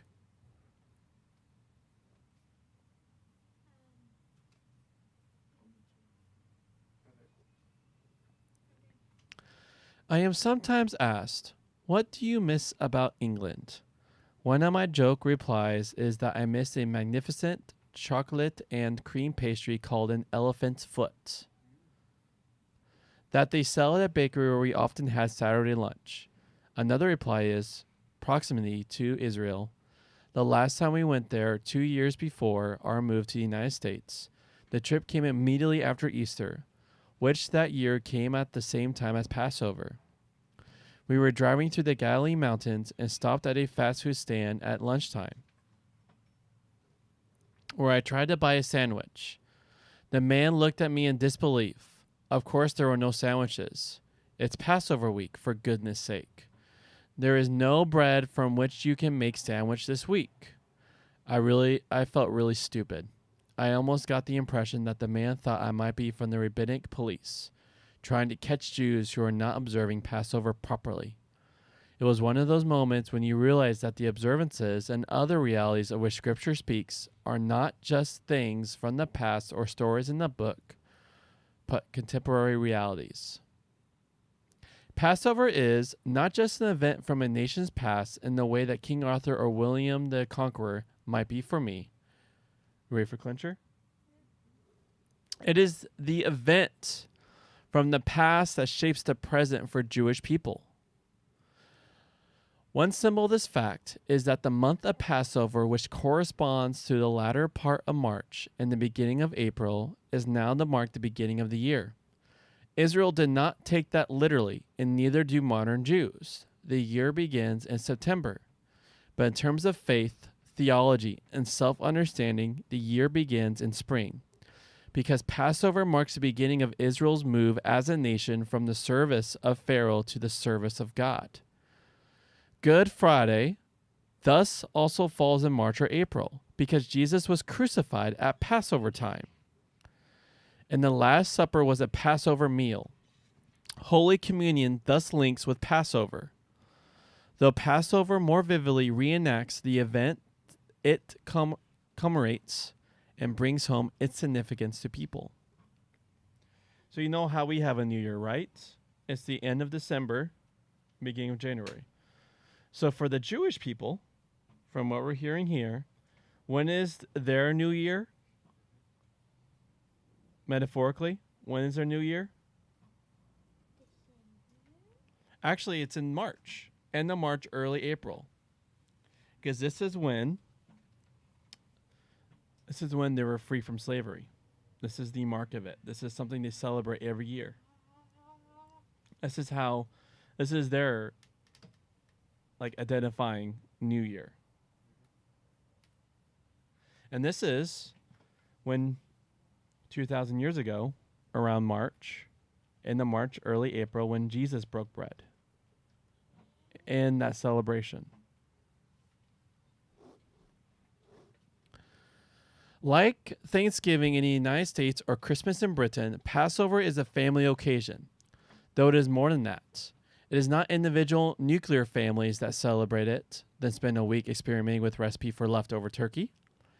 A household will be closer to what Western thinking would call an extended family, and its head, the person in verse 3, would negotiate sharing a lamb with the household next door if the family wasn't big enough to eat the whole. We think in terms of a Passover lamb, but the word could easily refer to a kid goat. It will be a male because females are more valuable as producers of milk and potential mothers of the next generation, whereas males are mainly good for eating. The lamb will make for the kind of festive meal an Israelite family might have on other occasions, with some herbs to make it spicy and some pita. The rules about a week eating flatbread may also reflect on observance relating. Sorry, that's distracting. The rules about a week eating flatbread may also reflect an observance relating to the beginning of the grain harvest, but these ordinary observances are given new meaning. The whole event comes to remind people of the Exodus. So you eat it all that night because you are leaving tomorrow, and you even dress in light of that fact. You eat flatbread because you haven't got time to make proper bread with leaven to make it rise. You don't take it all the time in the world over it. You must be ready to go. So Exodus, do you know what Exodus means? It means to depart. So when they eat Passover, they eat it as much as they can the night before, because they're supposed to act like they're leaving the next day. Can you imagine having your last meal as slaves, knowing that you're leaving tomorrow as free people? Man, I want a baby goat. Sounds tasty. You know who's tasty? Micah. Are you saying he's a baby goat? Yes. The strange aspect of the event is the dubbing of blood on the door. God is about to bring about the last terrible catastrophe, killing the firstborn throughout Egypt. The blood on the door. Are you ready for clincher? The blood on the door will mark this as a home God can pass over. So why is it called Passover? Because it's Passover. It's when Yahweh passed over the Israelites in killing the firstborn of the Egyptians. It is marked as an Israelite home. Excuse me, does God not know which are Israelite homes? And anyway, are the Israelites not all together in that Ghetto in Goshen? Well, maybe, but it often seems God prefers to look and see rather than rely on omniscience, as at the Babel Tower and at Sodom, and calling this a sign for you. However, Exodus also hints at the significance of dabbing the blood for the people. It is their proclamation of who they are. They mark themselves as Israelites and not Egyptians. Further, it reassures them they will be safe when the axe falls and Yahweh lets the destroyer do his work. He is apparently an aide who does the actual killing. It will be an exercise of authority and power against the Egyptian gods. It's the only time Exodus mentions the Egyptian gods. Otherwise, the narrative is all about a conflict between Yahweh, the God of Israel, and the human king of Egypt. The king of Egypt certainly believes in some gods, but it is a rule about politics that the gods are ancillary? Let's look up that word.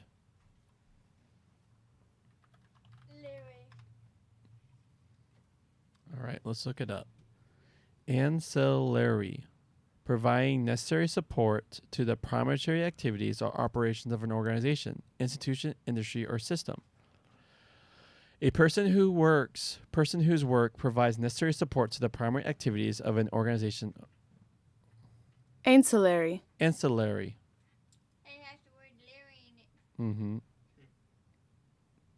So, ancillary. Did you? I think I know why they call it that word. Because the person who made it up is Larry. Oh. So it's someone who provides support. So it'll be like the healer. Okay. I'll say I'm the DPS and I'm doing all the damage and I'm getting low. If you're the ancillary, you're healing me. And so that's how they say is with politics, it's the gods who provide support to the Pharaoh king. And so this is the only time that it mentions the Pharaoh gods.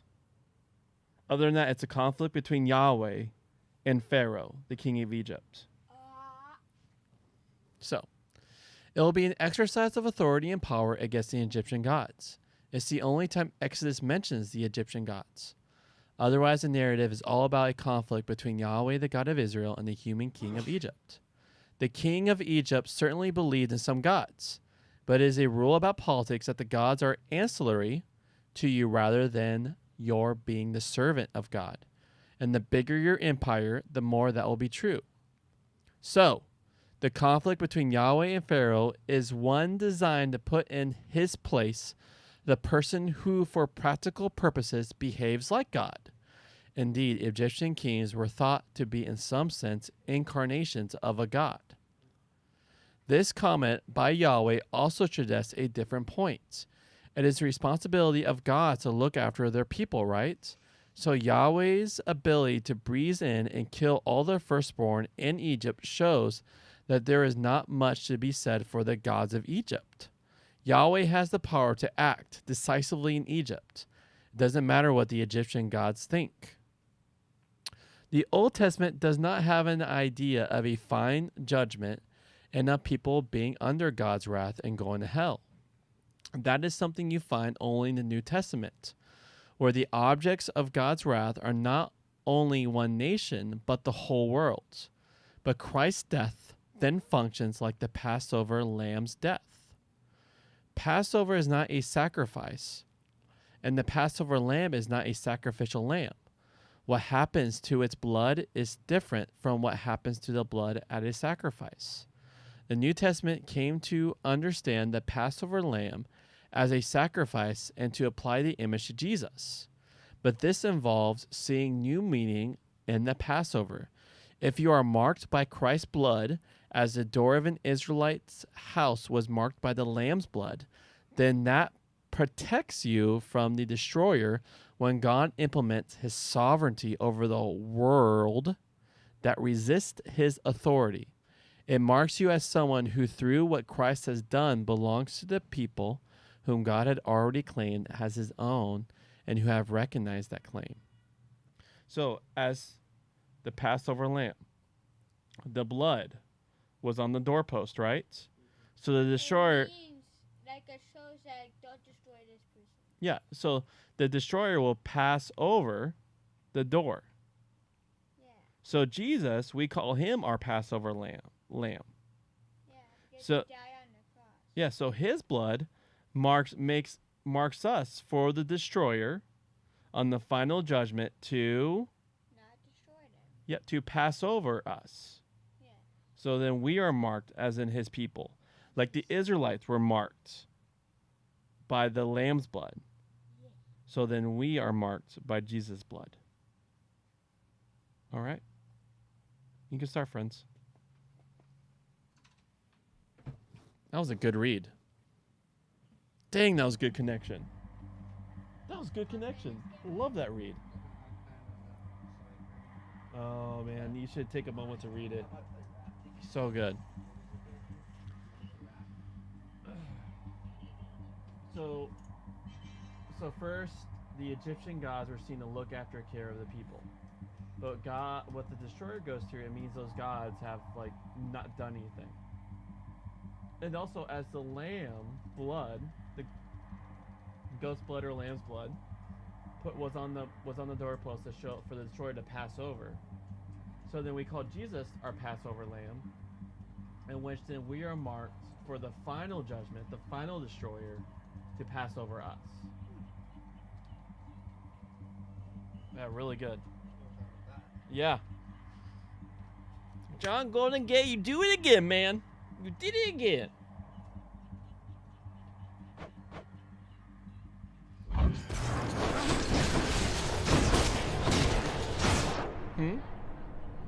Oh, they're playing that game.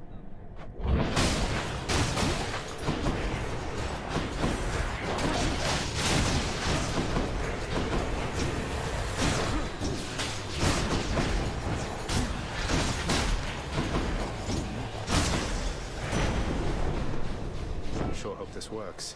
In the name of Hades, Olympus, this is an official message for you in all your splendor, Lord Uncle Zeus. My, what is this you have for me, young man? Appears to be a message of some sort, bearing my thunder sigil. Though there's one for everybody on Olympus, have they as yet received their own? I must know what it says. It's from your father. Who else can it be? I better check on this.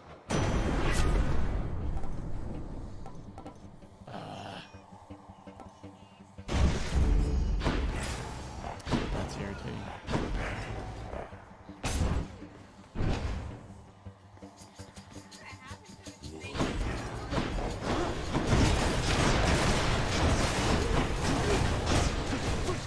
Can't do that.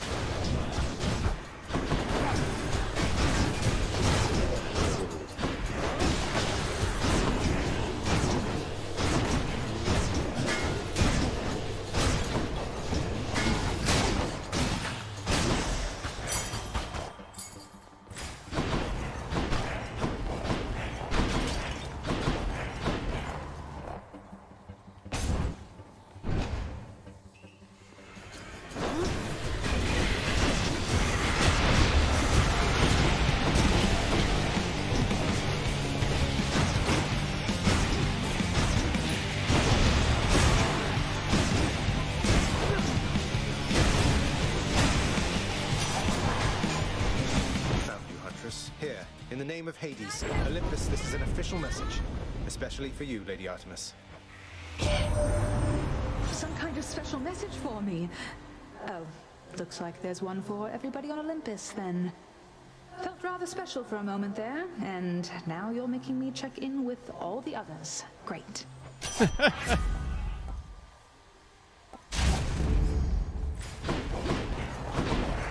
have a better idea.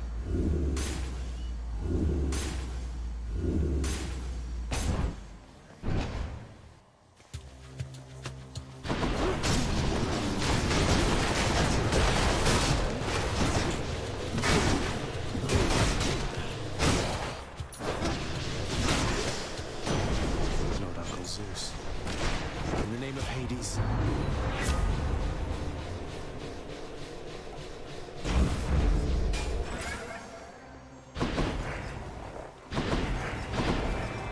Might as well.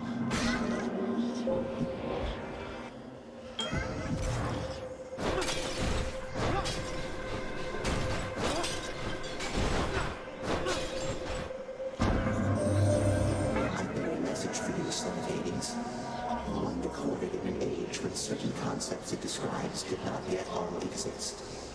Remember this. I see you stand your ground against the serpent's flame. A waking phrase, to which you and the all-seeing artifact of my creation may respond. Waking phrase. And an all-seeing artifact, you must mean Aegis, right? So I'm to say to it, I see you stand your ground against the serpent's flame, and it'll wake right up. Though, can you tell me what it means, or who? Oh, I can tell you almost anything. However, I would much prefer it if you learned most of the answers you seek by yourself. I see you stand your ground against the serpent's flame.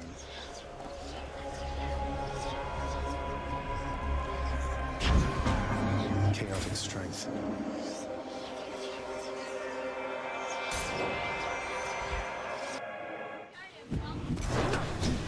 Time to fight.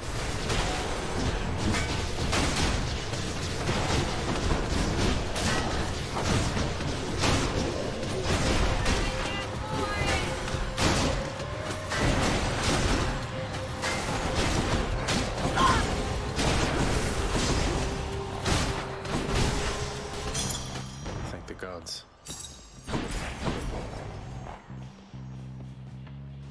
What else is there?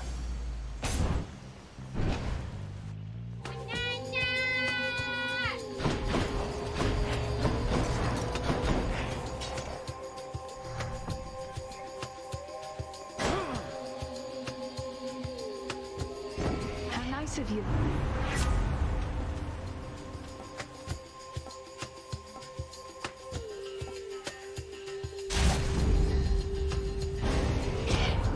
An incorrect decision there, my kin, to side against me thus. Blood needs be shed, and yours is going to suffice. You'll get over it.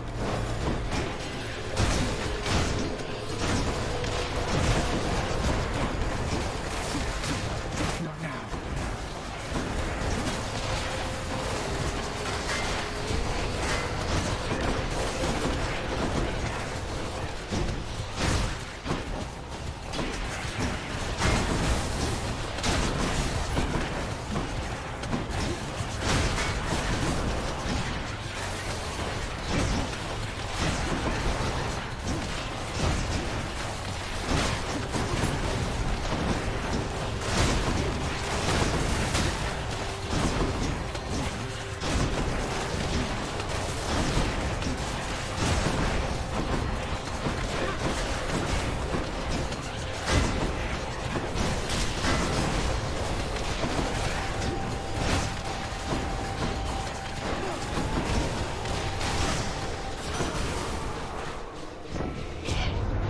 Well, haven't you withstood my murderous intent?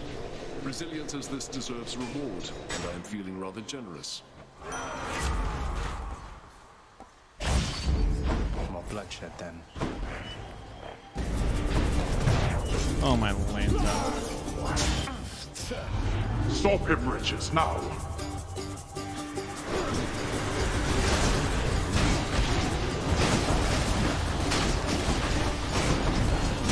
You're gone.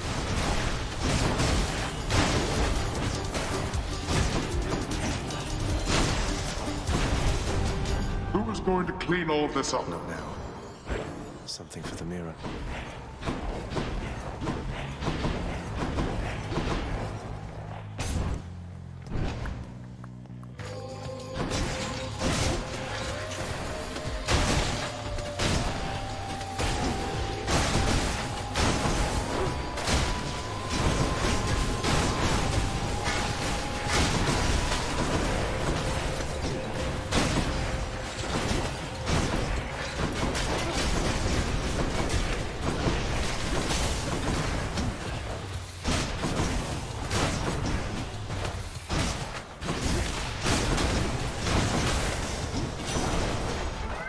My boon from Master Chaos has evolved.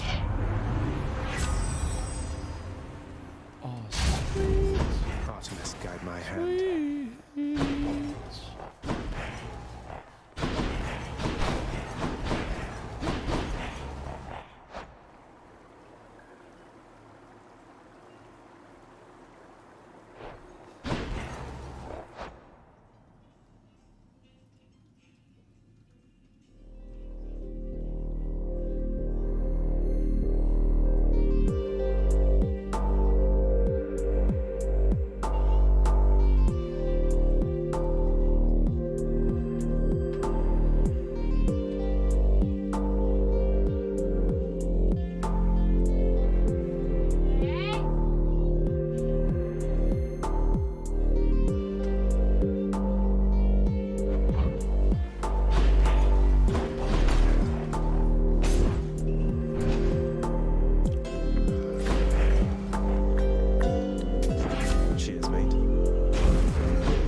See you later.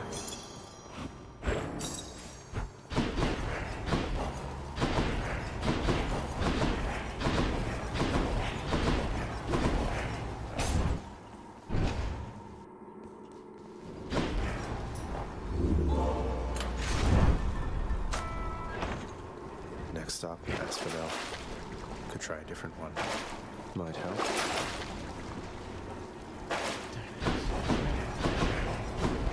Going up.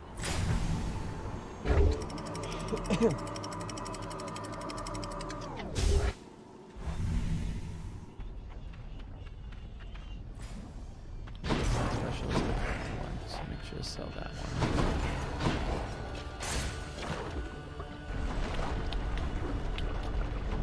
And then for cells. More spreaders.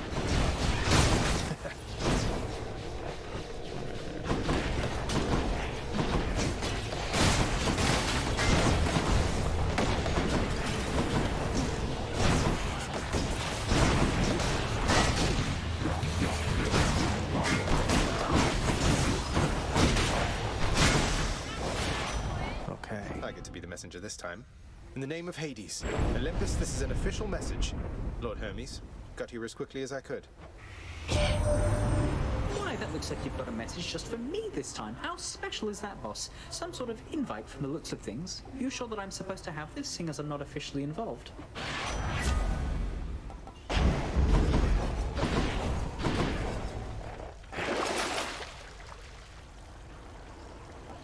Ooh, that's cold.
gods.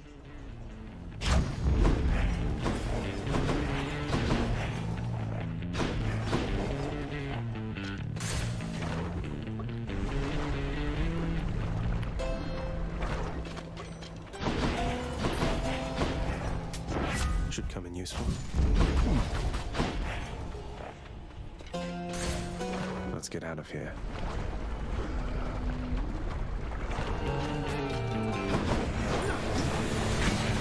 Hit me if you can, witches.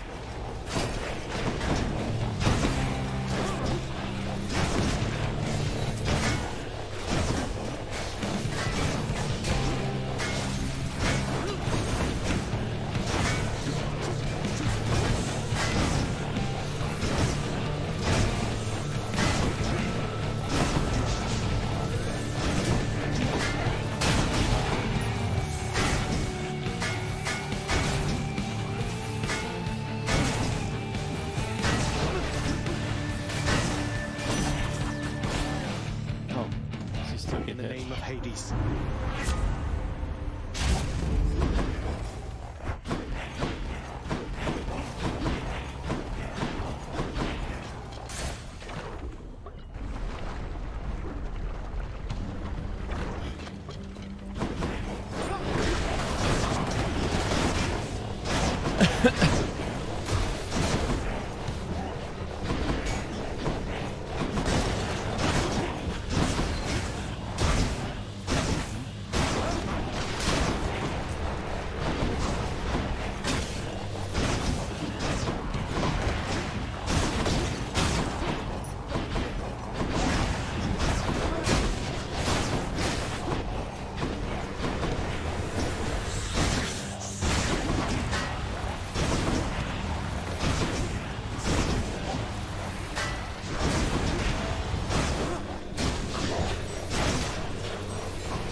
In the name of Hades.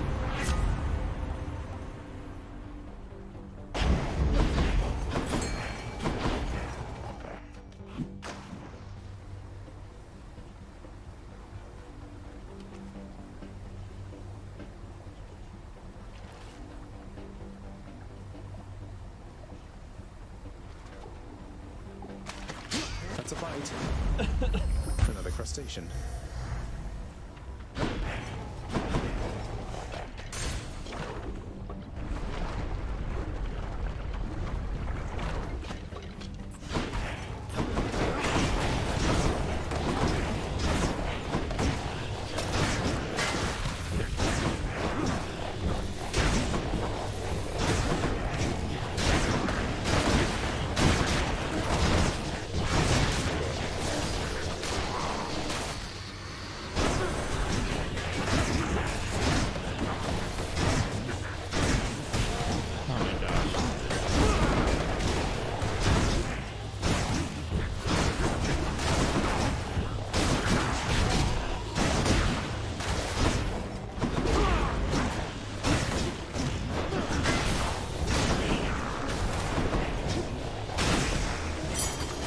Clear.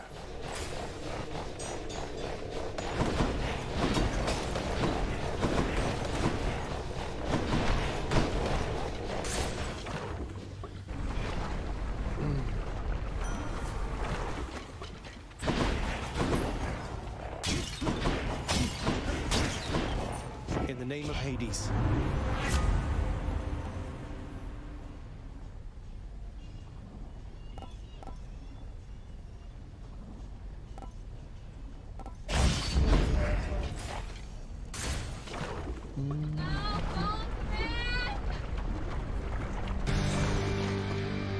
I'm back, Lenny, to kill you once again.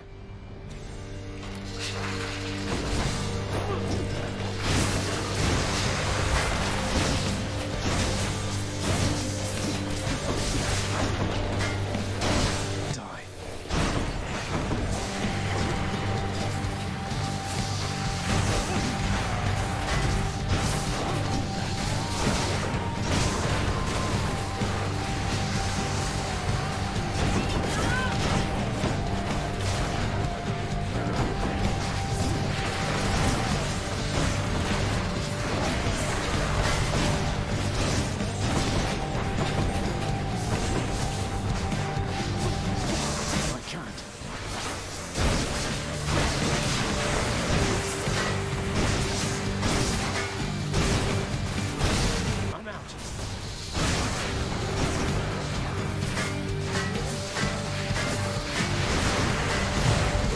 What? How the heck did that get me?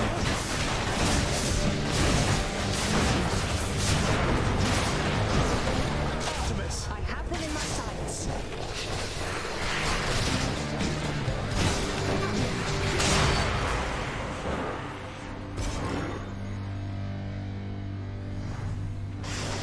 Done bashing heads for now.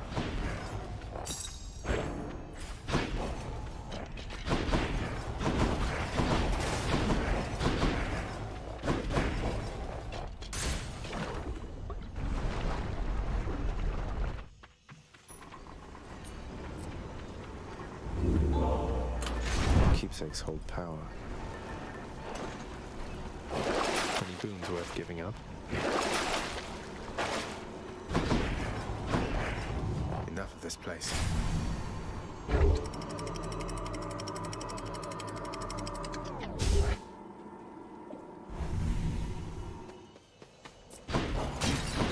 Much nicer climate.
Never been a finer shield.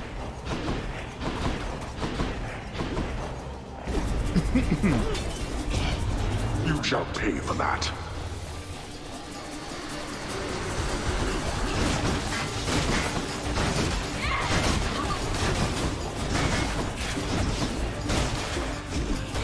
What's regenerating?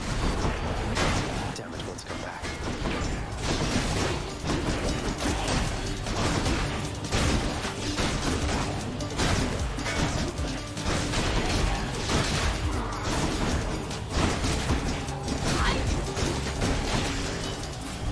Not yet. Worthless.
Where is your own armored suit?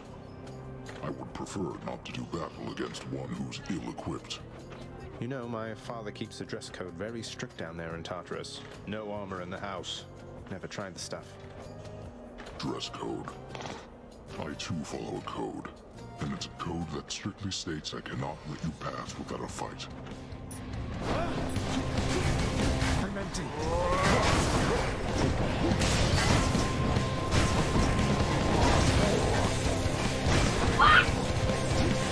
Watch yourself.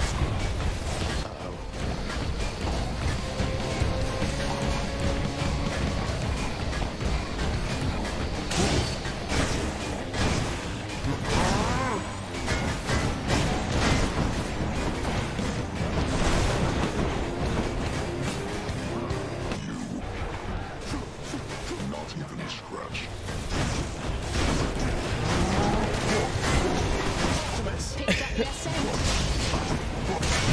Oh my god.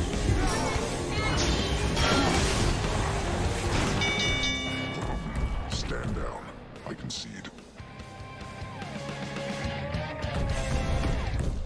Please a warm-up for later. Olympus calls. Olympus, I accept this message.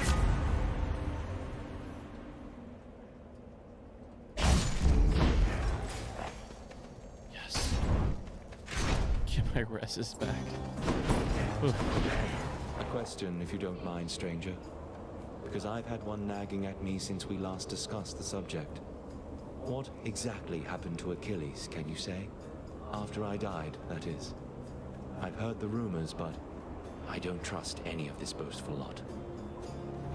Well, from what I gathered, sir, after you fell, he was overcome with grief and anger. He joined the war just like you urged, and single-handedly, he almost ended it. So then, he threw away his life. Soon enough after I lost mine. Yet despite vanquishing an army on his own, he wound up in the lowest pits of Tartarus. Instead of here, among the great. You should know, sir. You were buried together. Your ashes, that is. It was his final request. As for how he came to be at my father's house, that's something I think he can best explain. And I will do everything I can to make sure that he has the opportunity. Our ashes, you say? Together? The fool. We could have lived, not been reduced to meal for the worms, but... I appreciate the information, stranger. Now, please go. Just checking up on you, sir.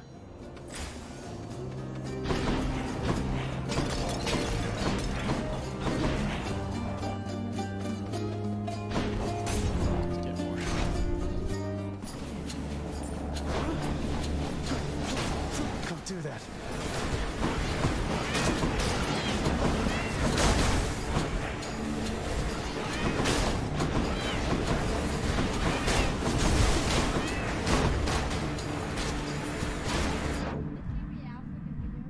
Huh?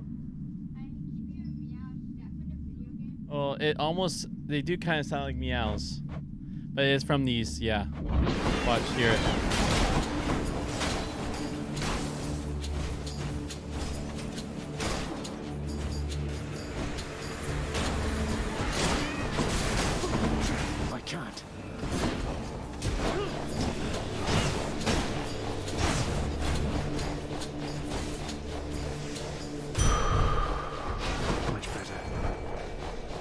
Something to remember, fishies. Got a bite. Looks like a clam.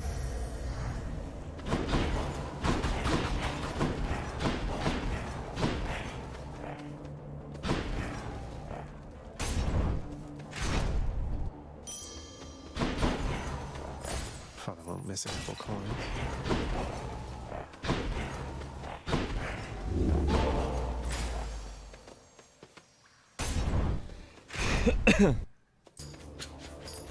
Long spears. I can't.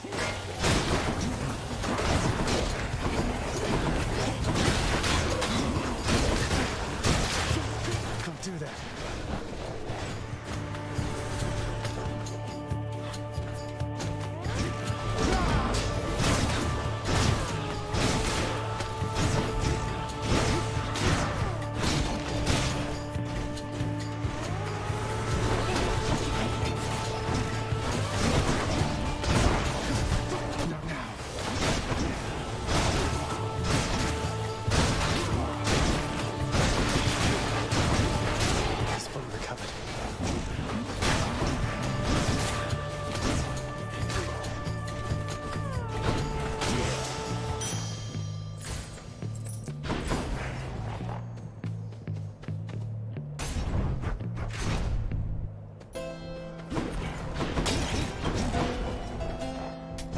Thank you, mate.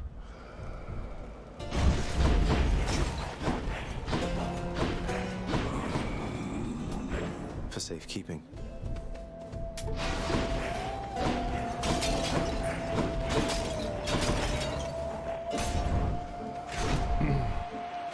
Brothers in death! Come, blackguard, and be crushed beneath the raging wheelwork of the Macedonian Tau Lambda once again! I have to look it up. Macedonian Tau Lambda. Is that an actual item?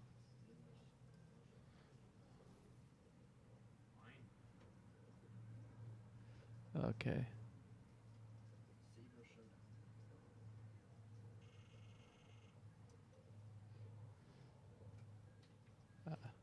It's like trying to connect with history or some shit.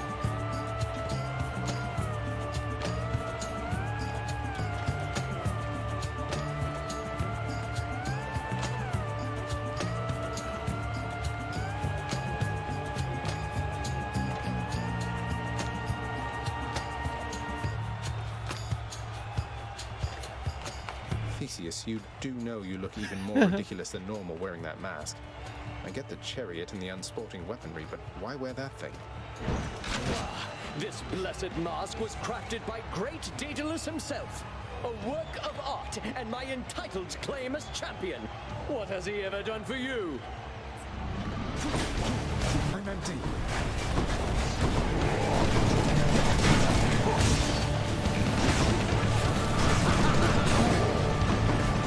Fiend, who taught you such sloppy technique?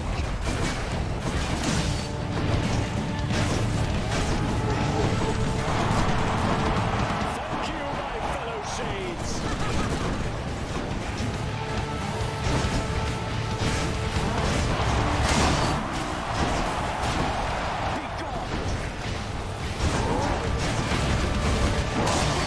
Not yet. Taking the shot. Optimus, why?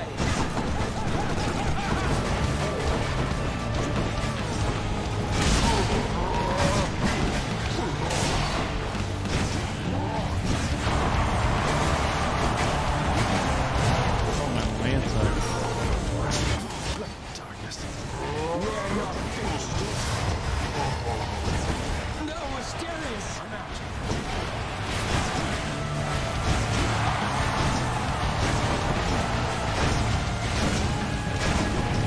This thing is falling apart.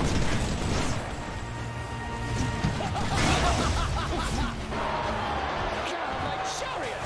You filth! Olympus! Vengeance for the Macedonian! Optimus! I hear you.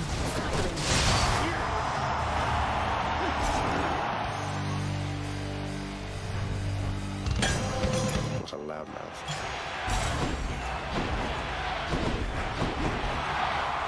It's okay.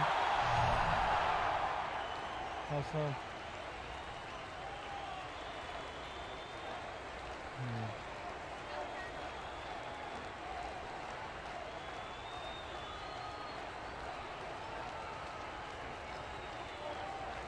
Control C. We need to.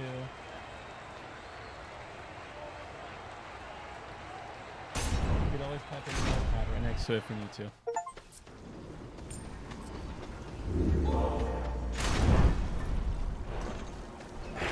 Can wash away my boons. I'll pay for that.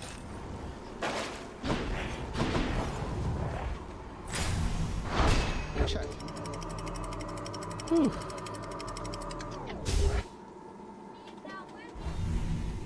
Well then, you just got to type it in, my friend. I've reached the surface.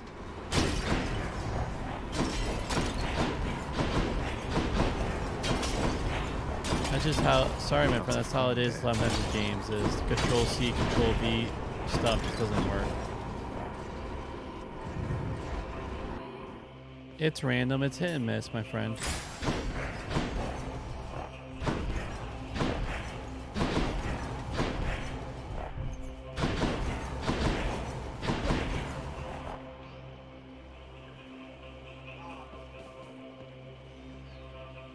Nah, brah.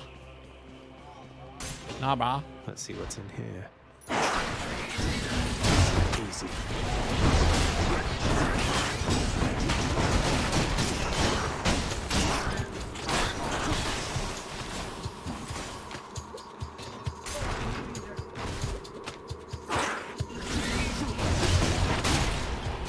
Can't do that.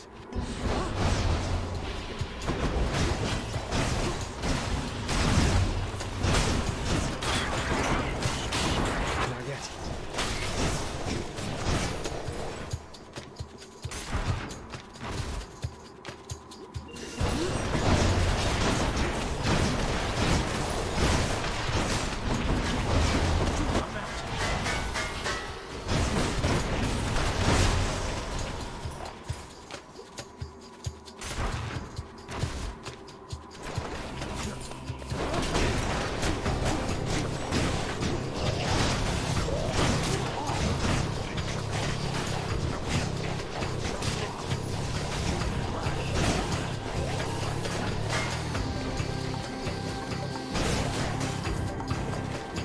You want to go?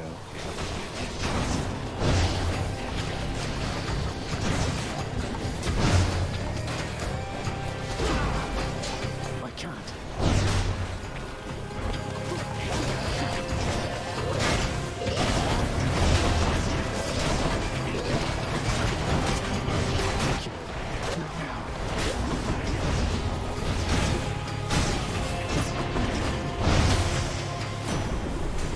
Olympus, I accept this message.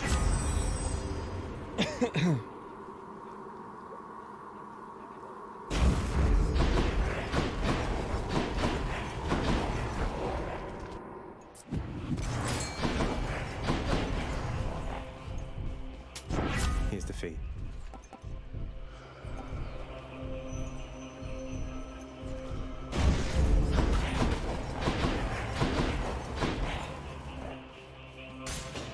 I bet it's in here. I'm empty.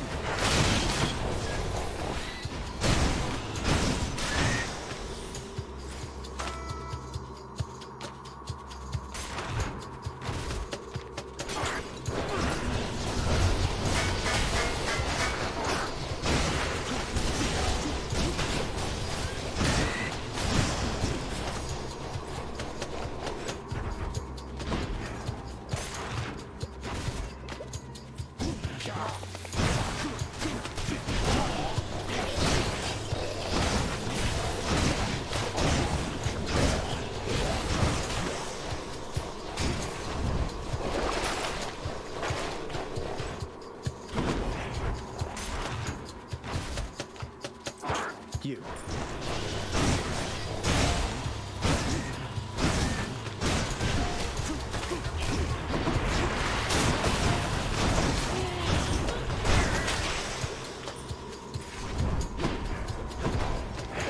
Should I take the trade?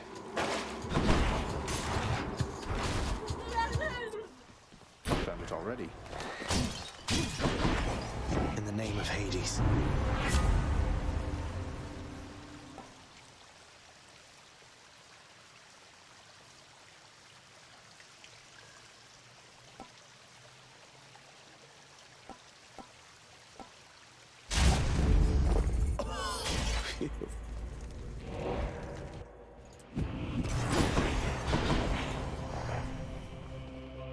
I won't have it.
Lord Uncle Zeus won't mind, will he?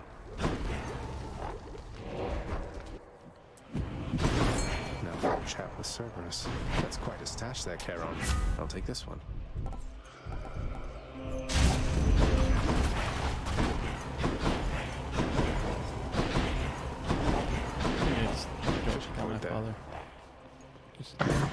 Joyfully, the Hound of Hell accepts another satyr sack.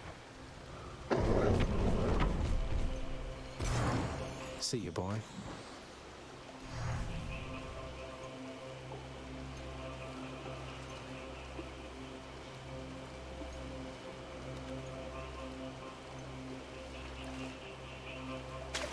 Think I got one. I got a stone wall. Oh.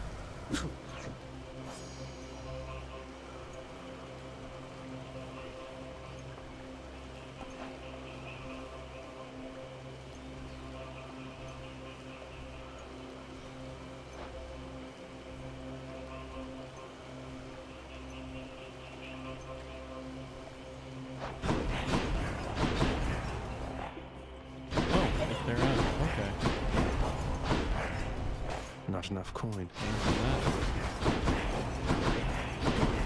I'm out. All right, dip in 10 minutes, my friends.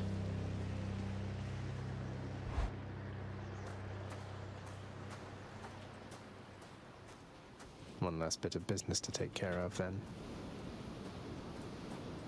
That pomegranate blossom. I caught its subtle scent as you approached. The Queen has her mother's strength, and much more self-control. What, you're afraid of a little flower now, Father? One that imbues me with the fiercest might of Olympus, granted, but still. It looks harmless, at least. I fear your little flower there much more than you. The Queen and her mother, they possess power over life, thus power over death.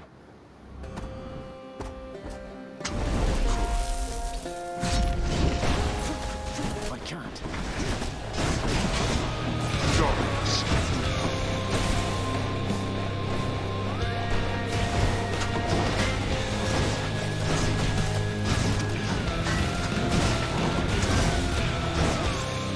Not yet. Now.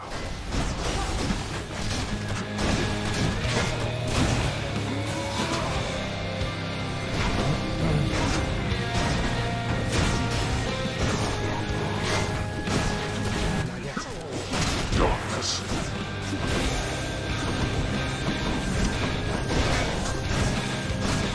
I'm out.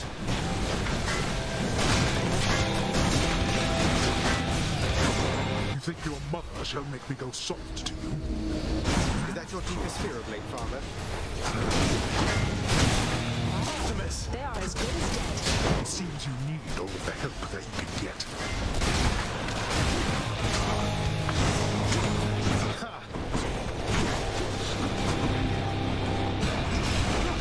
Try that again.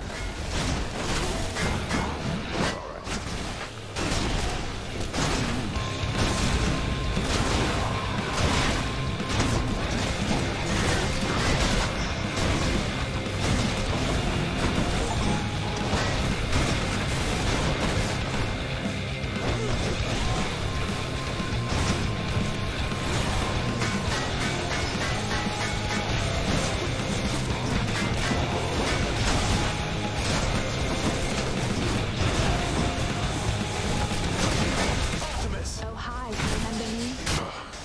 Blast. I use so full greater gauge gauge makes it so you like you do like the ultimate mode. As I do with Artemis, so it sends like 6 super damaging arrows at them. Blast. It took away half his HP on the second floor, so pretty much. I did it. I just had to hit him one more time. Hermes would be proud. Well, so basically one shot, then 2 shots.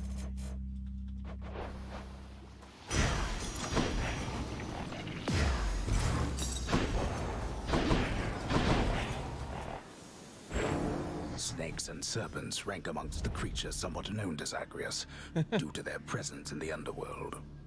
So it is with delight that he approaches one upon the surface, greeting it as a familiar friend. It greets him venomously back, using its fangs.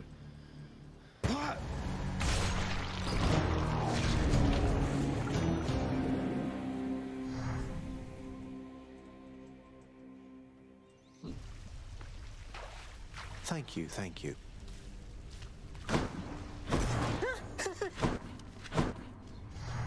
Lad, I heard from Nyx. She said that she was able recently to re-establish contact with Chaos, thanks to you. You're just full of surprises, reforging old bonds between primordial gods like it was nothing. Oh, just took a bit of tampering with the sigil in the admin chamber. Whole bunch of darkness, too. But I could tell that Nyx and Chaos, they seem to really miss each other, to the extent they are able to miss anybody. I think they're plenty capable of missing their loved ones, lad. The amount of time that either of us have existed, it's nothing compared to either of them. Imagine being apart from someone you care about for that long. I couldn't stand it. I hope it's not been too much having to care for Cerberus, is it, Dusa? He isn't quite as fearsome as he seems. At least, that goes for 2 heads out of 3. Oh, Cerberus is a good boy. He's fine. One of the highlights of the job for sure. We really hit it off after he finally realized I'm not a ball. So I've been feeding him, grooming him, changing his water dish. Cleaning up after him? Most definitely, yes. If you'll excuse me, by the way, he's gotta go. I mean, I've gotta go. I mean, you know what I mean. Bye. Fates be merciful. The hellish watchdog snarls at the listless shades crowding about the court. Bye for now. Who's a good poochikin? Not everybody knows exactly how to give you pets and live to tell of it, right, boy? Cerberus.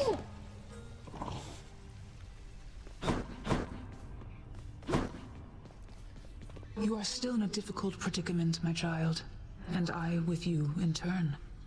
Those on Olympus think you seek them even now, that you are my own son by birth. Our deception, well-intentioned as it was, has multiplied in size. You're right. We have to do something. We can't just keep pretending with them. But if you reveal to them the truth of everything, I fear the wrath they shall unleash. Perhaps not all of them, but some, at least, shall not take such deceptions well. I couldn't agree more. Fortunately, Mother has a plan. Asked me to get in touch with everybody on Olympus one by one. Your birth mother is resourceful, certainly. Though can you say as yet which sort of plan? Would you believe it if I told you she wants to have all of them over for ambrosia? Truly? Well, Zag, you like things nice and complicated, don't you? Apparently, so do I. If you're asking if I have any regrets about what happened between us, the answer is no. Being with you, any complications there are worth it. You don't need to tell me. 2 rules if you want to keep this up. First, we set the personal aside when we're out there. I better not hear a soul say I'm going soft on you. And second, keep up this slightly more mature thing you've had going for you recently. Wasn't planning on sliding back into the insensitive nonsense of youth, so I don't think the second thing will be a problem. But the first, can we really just keep kidding each other out there like nothing happened? Huh. Guess you'll find out. Yes. No. Here's the catch of the day. No, it's modeled. Or night. You know what? Done deal. I'll be flexible and give it a shot. But still, it's modeled, but I'll give it a shot, okay? Because whether you like it or not, I still call it a teaser gun. Like I said, I'm only giving it a shot. That's what they're called in life, Char. I've been around the block. Fair and square. Extra keys. Too good to pass up. Could always use more keys. Just what I was looking for. I'll have that nectar. It's a deal. Here's the nectar. Alright, let's take a look here.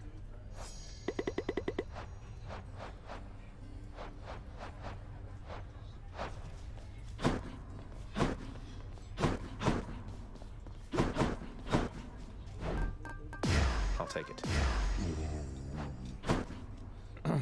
Alright, 2 minutes we dip, my friends. Should check the garden. Sometimes I still cannot believe that you are here, returned to us. Your radiance in all this darkness. You must miss seeing the coast. That's always been there. The coast was nice enough, Hades.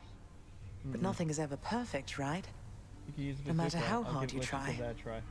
Still, I think we get quite close around here every once in a while. You have taken much less time adjusting to this place than when first you joined us. Part of my surprise. I myself was forced to be here. I never thought anyone would come from the surface here by choice. The heart can make us do the strangest things, can't it? Indeed. Hello? Hello? So I'll be dipping in a minute. I do have dinner plans with Cody. Cody Wright.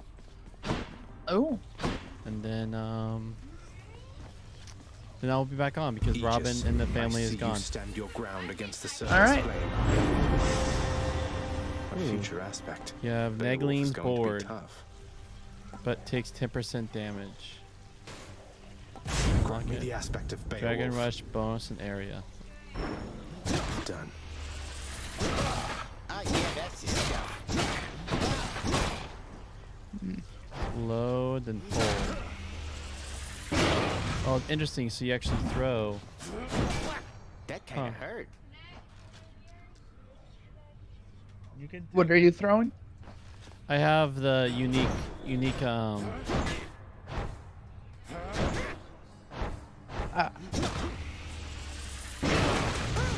Interesting. Sure, I'm ready. I've seen it. I've done the beat. I used the beat. Yeah. Yeah. It's been there before. It's not the first time. Nope. Release. That's probably a good box. Malphon. And we're back. Together we grow stronger. All right, Ustin. All right. About time for me to dip. About time for me to dip. Alright, let's leave and come back. Okay, it's time for us to go. Gonna